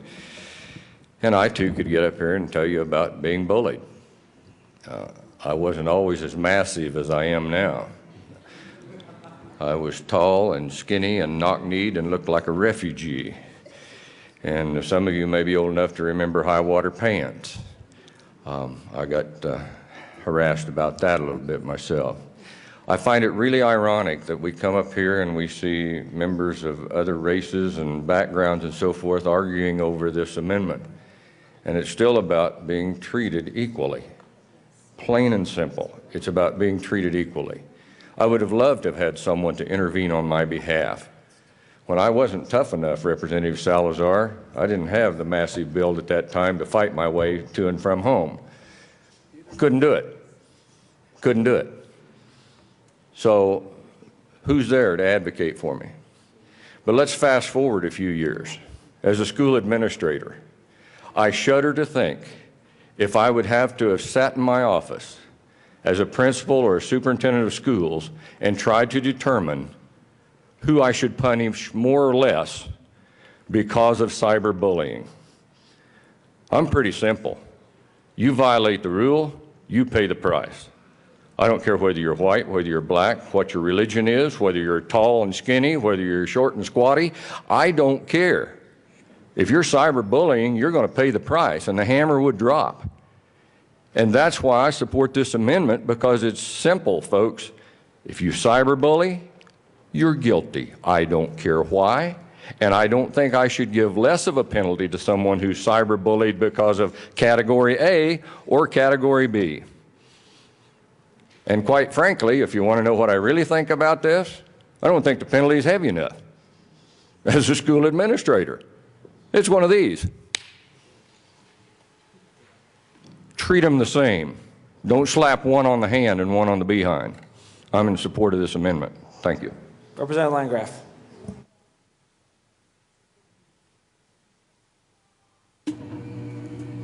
Thank you, Mr. Speaker, and thank you for bringing the bill. And Representative Wilson, thank you for saying what I think really needed to be said. As a mother and a grandmother, I try to think about all the kids. I think about the skinny white boy with freckles and red hair who maybe had jug ears, sitting right there, jug ears and buck teeth. He had no control over that. I think about the girl, when I was in school, we had Linda. She was the fat girl. If there was cyberbullying, she would have been bullied. She was a white girl. I went to school in San Diego. We had plenty of Hispanic students, plenty of African American students. This type of treatment knows no bounds, but I think about the mother of that skinny white kid. Are his feelings any less important? Are her feelings any less important when she listens to her son or her daughter come home crying day after day because they've been bullied, just because they're white or because they're a boy? They are every bit as important as every other kid out there. I think this amendment strengthens the bill. It still doesn't go far enough, as Rep. Wilson said. It is just a slap on the hand, but at least it's a slap on the hand for every kid out there. I ask for a yes vote on this amendment. Representative Salazar. Thank you, Mr. Chair. Speaker. I'm sorry, Mr. Speaker. My bad. You know, it took me serving in the General Assembly to understand something that I don't think I quite grasped before. And it was simply this, is that when it comes to race issues or bias-motivated crimes, I think we all have a different perspective, and I think its perspective is an awful lot based off of life experience as well as education and things of that nature. And I think that this amendment here demonstrates a fundamental policy difference, because it has been the policy of the state of Colorado for decades to prohibit discrimination. In fact, we had one of the first civil rights statutes in the entire nation developed in 1956. And we at that point said, as a state, one of the very first states, we at that point said, we're not going to tolerate discrimination. When we did a motivated, biased crime statute, added into our criminal code a few years back, we had a policy statement. And we said, that we weren't going to allow for race-motivated crimes to occur in the state of Colorado. We set those standards out there. And why is that? Because we recognize a number of factors. It's not only my life experience, but my work experience, my education experience that tells me that, well, guess what? Maybe a shock to some people, but we don't live in a fair society. There's still discrimination that exists. There's no utopian here. That's what we're trying to achieve. We're trying to achieve some equality. And based off of my life experience and my work experience and my education,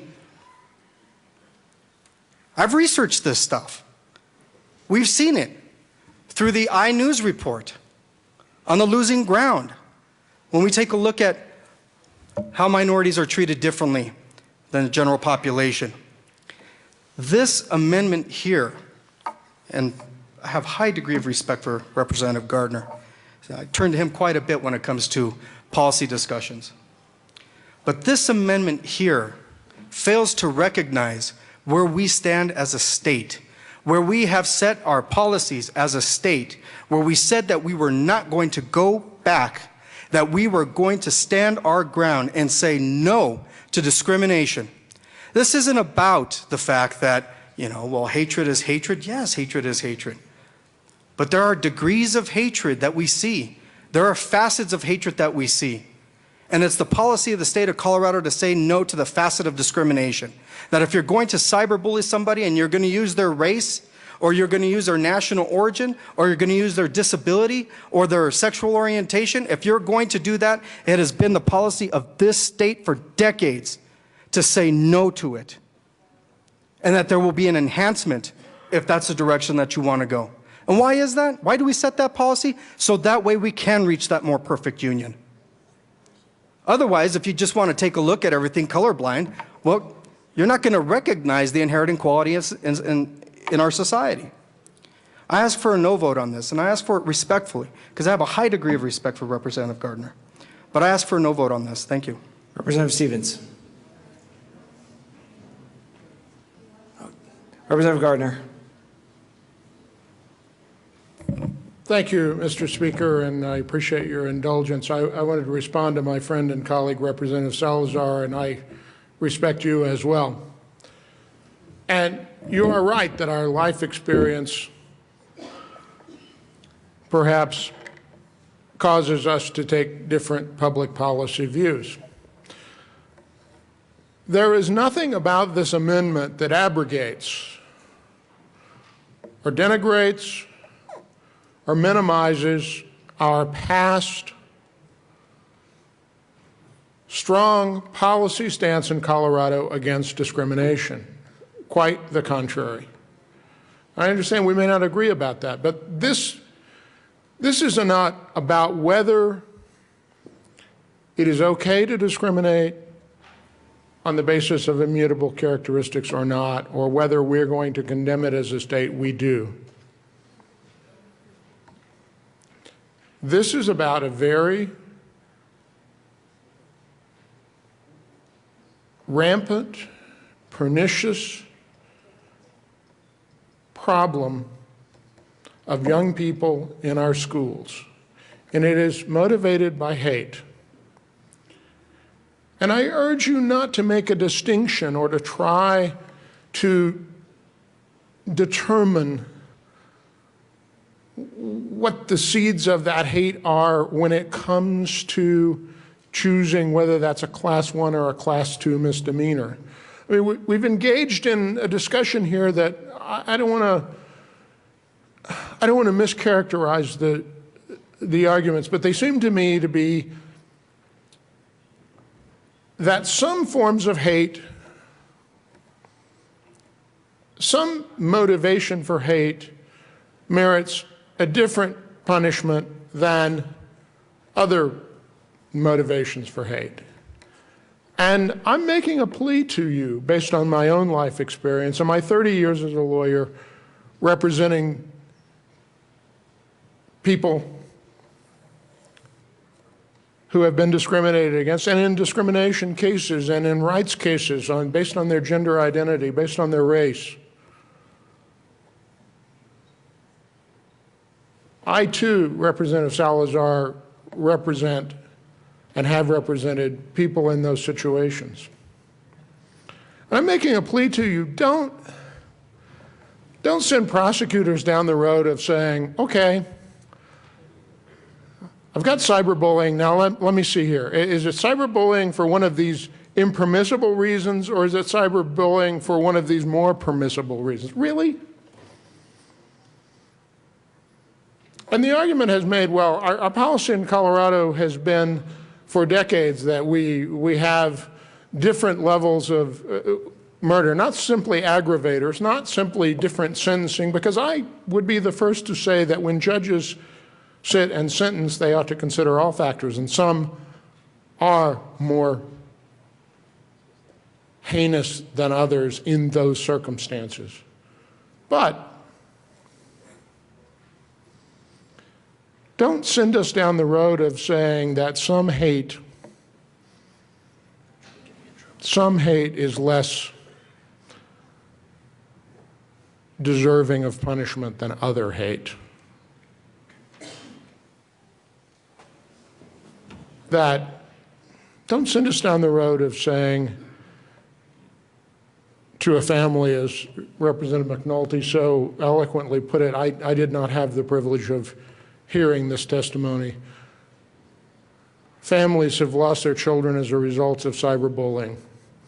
Don't say, well, we could punish this as a Class 1 misdemeanor when your daughter committed suicide if it were motivated by race, but since it was simply motivated by the fact that she had the wrong hairstyle and her personality was not the same and she didn't make the cheerleading squad and a bunch of things that are no respecter of race, because those things happen in all schools among all young people.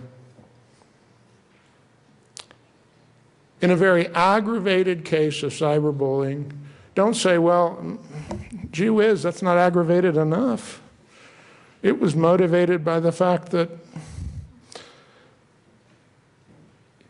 your son was tall and gangly, redheaded and jug-eared, and could only run track. He didn't have the coordination to play football.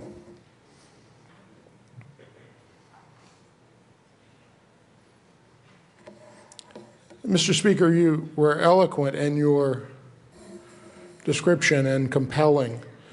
And I would only say to you, yes, yes. And it might very well feel that way and the same, and there may be no place to turn for other young people in other circumstances.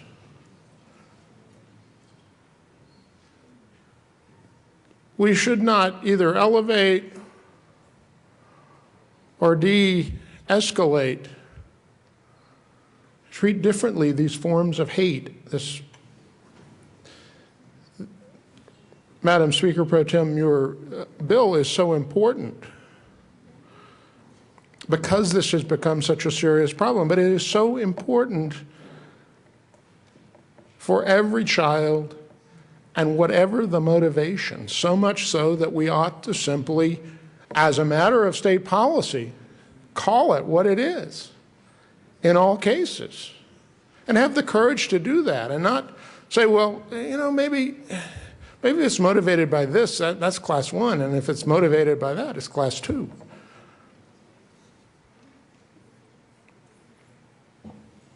It's damaging, it's hurtful, it's painful, it's life-changing.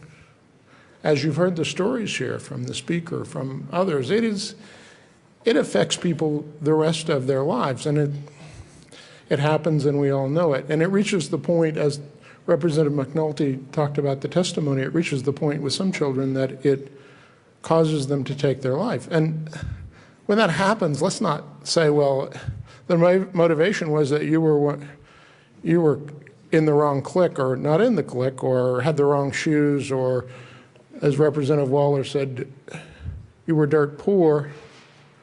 You couldn't change that.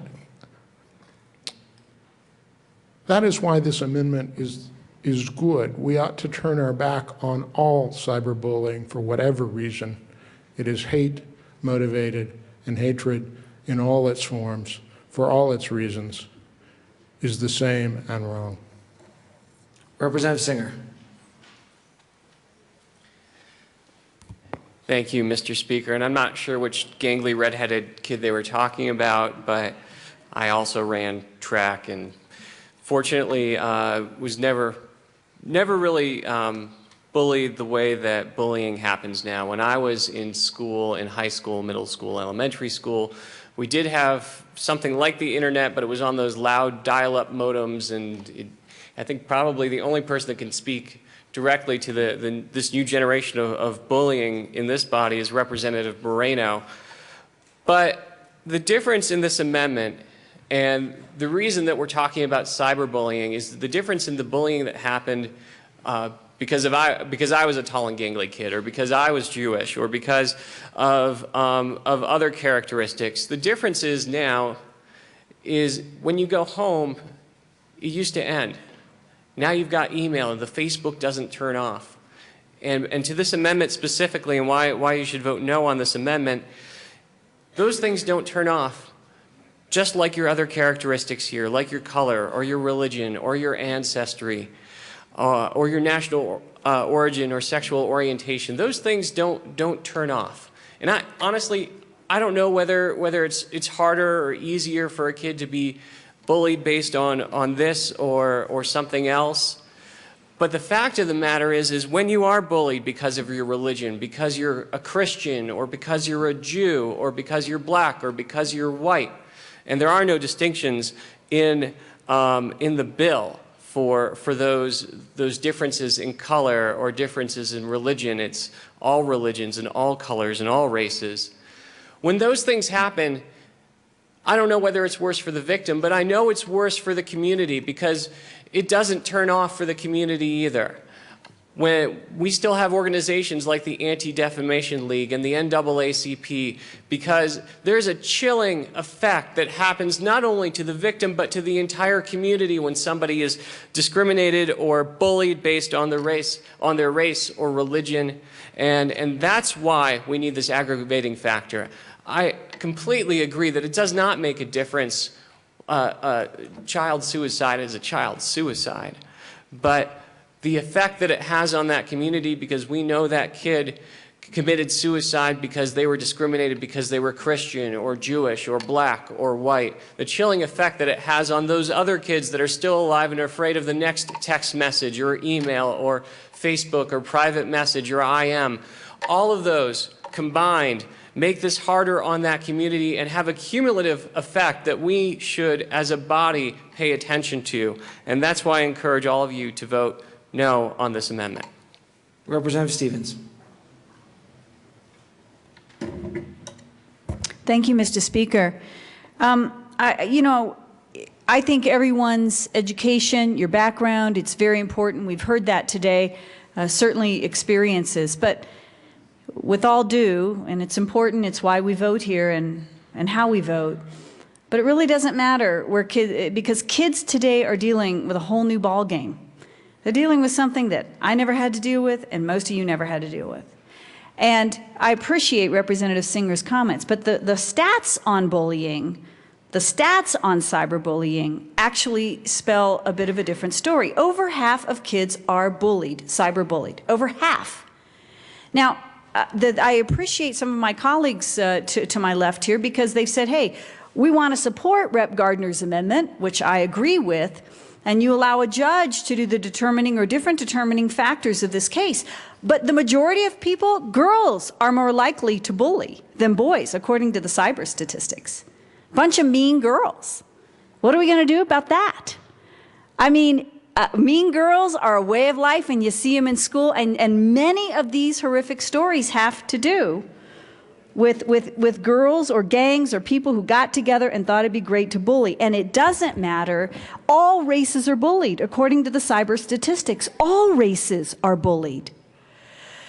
The thing that is so hard to me is to say, how does one child's death differ from another. I would cry with the mother whose child is overweight and bullied as I would cry with the mother whose child is gay or whose child is, as Rep. Singer said, the skinny and running and gangly. I would cry with that mother. It doesn't matter to me.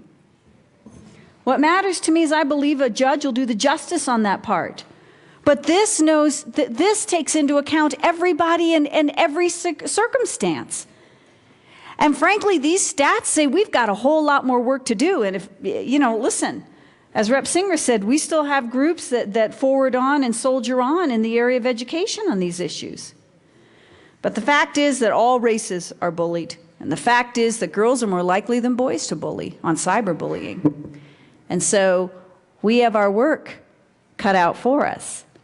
And frankly, the thing that hurts my heart more, because I've dealt so much with Safe to Tell and the Safe to Tell statistics on these things, is it doesn't matter. You can wake up in the morning and be bullied. You can be bullied for your personality. You can be bullied for what you wear. It does not matter, because in this generation and the way the culture is moving, kids bully for any and all reasons. Any and all reasons. It's why I support Representative Fields' bill. It's why I think this is so necessary. Cyberbullying, over 80% of kids own cell phones. Over 80% of kids are already on this and experiencing this. My gosh. It's just so important, Rep. Fields. I thank you so much. But this amendment should be passed, because we can allow a judge to determine aggravating circumstances. Doesn't matter to me. Any child who's lost, any child who's hurt, any child who's bullying, my heart just breaks, and I don't care across the board for whatever reason. It's not okay. But I've got nephews, and you've got nephews and nieces in school, and this is a different ball game. It is not the ball game you and I had when we were growing up. It's a quicker, it is a more vicious, it is a more long-lasting. Most of these kids are dealing in depression and anxiety and suicide. And what this amendment does is say it acknowledges all of that and says the fact you have to deal with this at all is wrong. And that's why I support this amendment, and I really wish this body would support this amendment. Thank you. Representative Schaefer. Thank you, Mr. Speaker. Members, we've made so much progress over the last decades and even over the past 150 years in this country. And as much as we'd like to think that all men and women and children are created equal, they are not treated equally. The outcomes are not equal. If you look at why we have such a high achievement gap with our children of color, why do we have such a high dropout rate with our children of color? Why do we have a low graduation rate of our children of color and of different ethnicities? When you look at the actual data and the outcomes, you see that something is terribly wrong still in our state and in our country, and we're making progress to alleviate the problems. I would like to also mention who the victims are. Now, if you go to the Colorado School Resource Center for Safety, you'll find that most commonly the victims of bullying are children of color, gay kids, girls, and disabled kids. And something is going wrong with our children and our parenting and our educators, that these are the kids that are most frequently bullied. Look at also the continuum of bullying, cyberbullying or any other kind of bullying. We have had a few years ago a rash of suicides for gay kids across the country. We had Matthew Shepard murdered in Wyoming, very close here to Colorado. So the severity of bullying, I know, goes to many, many children and people, but we did something about raising the awareness of bullying against gay kids and kids of color and disabled kids. If you also look at the outcome of the bullying that goes on and the low self-esteem of our kids, what happens when those kids become adults? We have a high unemployment rate for people of color. We have a high unemployment rate for disabled people, and we have low wages still for women and for people of color and for disabled, for gay people, and especially for transgender people. So as much as we want to believe that we want to treat everybody equally, which we all do, we don't intend to discriminate. We don't want to do that. We want equal treatment and we want equal outcomes, but we're not getting equal outcomes. So I do ask for your no vote on the Gardner Amendment. Thank you. Representative Buck. Thank you, Mr. Speaker, and I can't help but just feel insulted. When I was in middle school, I was ganged, bullied so many times a week. They would threaten me, throw me against the locker, tell me they were gonna just pull my hair out, rip my earrings out, everything they could to me at lunchtime. I was sick to my stomach, knots all the time, scared to death to go to school the next day. How dare you not include me in this bill? I am no different. I ask that you to support this. We must treat all kids equal. I don't care what flavor. We are all the same and all in this together. I ask for an aye on this amendment. Thank you. Representative Hurlbert. Thank you, Mr. Speaker. It's an honor to serve with you. You too. It has been a fascinating morning discussion to hear the arguments on both sides.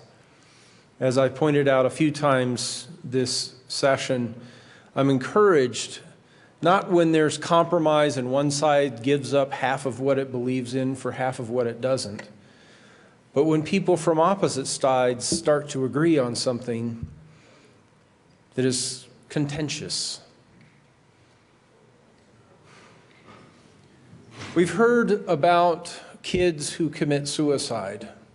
And as I've sat in my chair and listened to arguments on both sides, I've struggled with the question of what labels are more important. If one child commits suicide because he or she identifies with certain labels and another child commits suicide because he or she identifies with different labels, which labels are more important?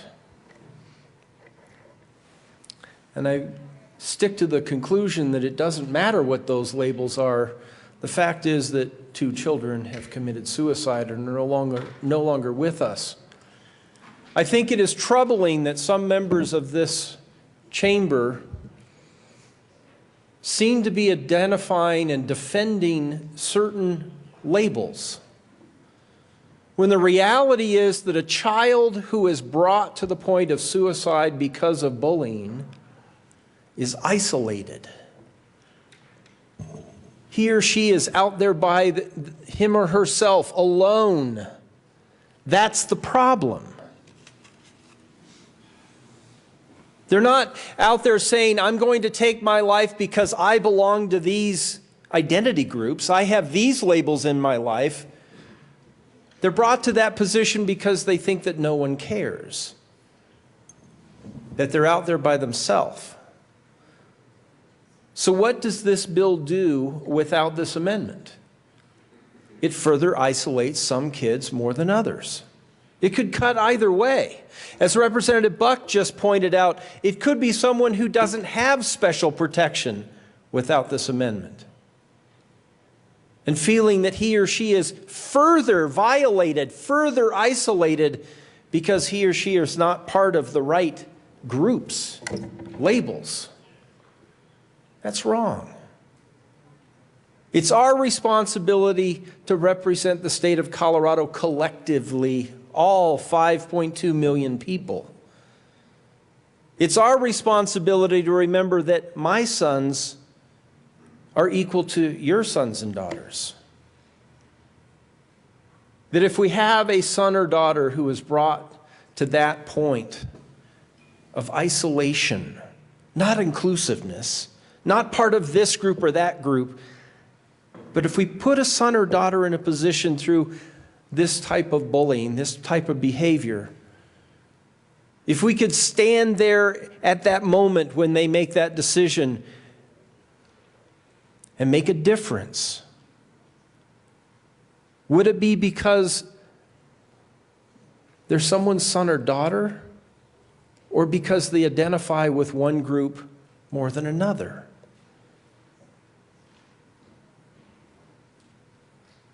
I would hope that when it comes down to it, we would not bring political motivation to this bill. I've said earlier, I was a no vote when it went to committee, but I was convinced to support this. I appreciate having this discussion about this amendment this morning because it pointed out something that I didn't see in the bill. And Representative Gardner, thank you for bringing it to our attention. Members, a yes vote on this amendment signifies that if we could get to that person, that son or daughter, at that critical moment, we would say to them, no matter who you are, no matter what you believe in, the color of your skin, your gender identity, all those other classifications, no matter who you are, we're here for you. But without this amendment, we would effectively say, if you were someone else, you would matter more. And that's exactly why kids are in this position. I ask for a yes vote on this amendment. Representative Moreno.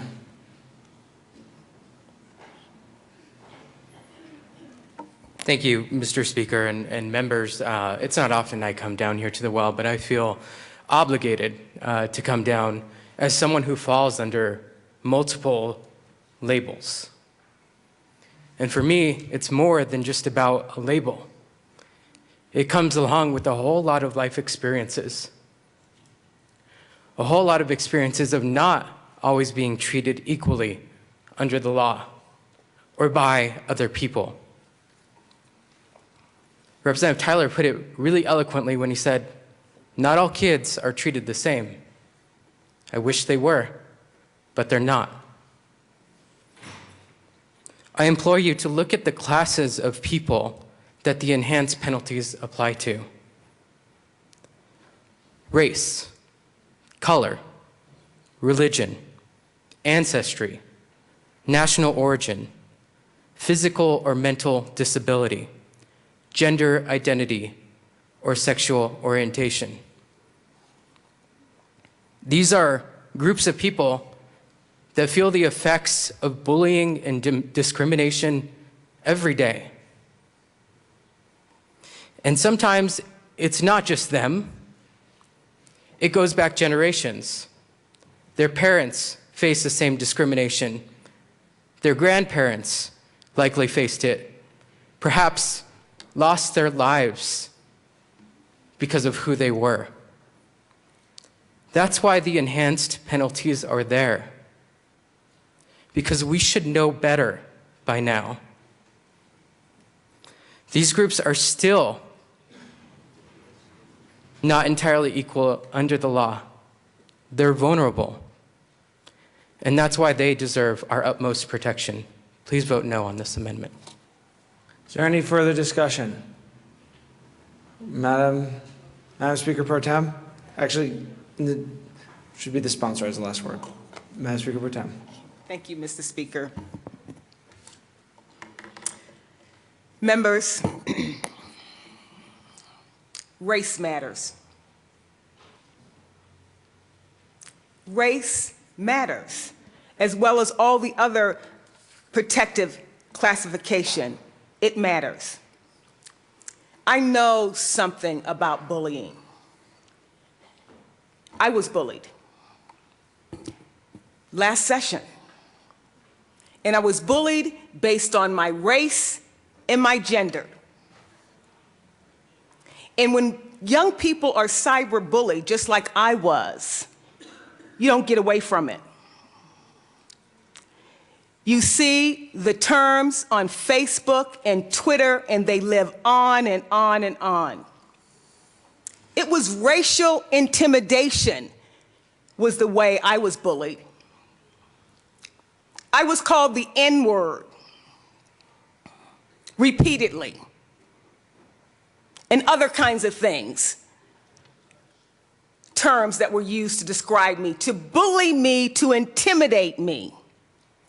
And when young people are bullied, a lot of times they don't have the intellectual capacity or the emotional maturity to handle some of the things that are said to them or said about them. And oftentimes, cyberbullying will lead to violence. And a lot of the violence that we have seen historically, based on the color of someone's skin, has led to lynching. Race does matter. It has led to profiling, where you have young kids, black kids, hardly can even go into a store, walk in a neighborhood without maybe their life being taken away because of the color of their skin. You can't get away from it. And that's why I urge a no vote on this amendment. Representative Gardner, just for the record, you have about a minute and a half left. Thank you. Thank you, Mr. Speaker. I am in total agreement as far as it goes with my colleague, Madam Speaker Pro Tem. Race matters. These things matter. But I appreciate, Representative Holbert, your very eloquent discussion of what bullying and cyberbullying is about. It's about isolation. It's about isolating that person from the group. When Madam Speaker Pro Tem was cyberbullied, it was about isolating her, about having her feel threatened. I don't seek to make cyberbullying on the basis of any of these things a lesser crime. In fact, what I seek to do with this amendment is to say that all of those things are isolation and they are hate. And I do not turn my back on some hate more firmly than I do on other hate. I ask each and every one of you to join me and turn your back on all hate, no matter what its origin. Vote yes and turn your back on hate. Seeing no further discussion, and members, thank you for a very respectful and vigorous debate. The question before the House is the adoption of the Gardner Amendment to the report of the Committee of the Whole. Mr. Kohler, please open the machine, and members proceed to vote.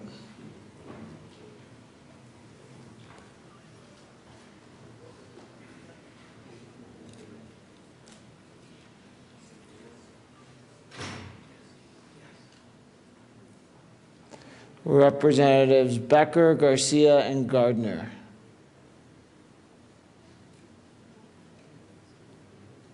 Close the machine. With 28 aye votes, 34 no votes, 3 excused, and 0 absent, the Gardner Amendment to the report of the Committee of the Whole is lost. There are no more amendments at the desk. Mr. Kohler, please open the machine, and members proceed to vote on adoption of the report of the Committee of the Whole.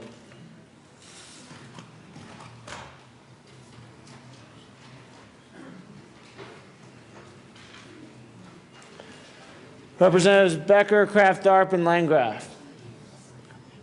Close the machine. With 62 aye votes, 0 no votes, 3 excused, and 0 absent, the report of the Committee of the Whole is adopted. Members, just so you're aware, committees will start at 2 p.m. this afternoon. We'll give you a little more time to be able to get lunch because we started late. We went late on the floor. Announcements and introductions. Representative Singer. Thank you, Mr. Speaker. Colorado Children's Caucus met at noon. You might be able to still catch the last 5 minutes with an update on the child fatality review and rehoming children. See you in Senate Committee Room 356 for 5 minutes. Representative Kraft-Darp. Thank you, Mr. Speaker.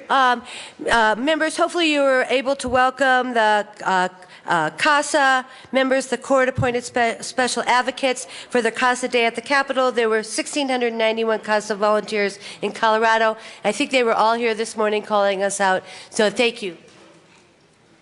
Representative Hamner.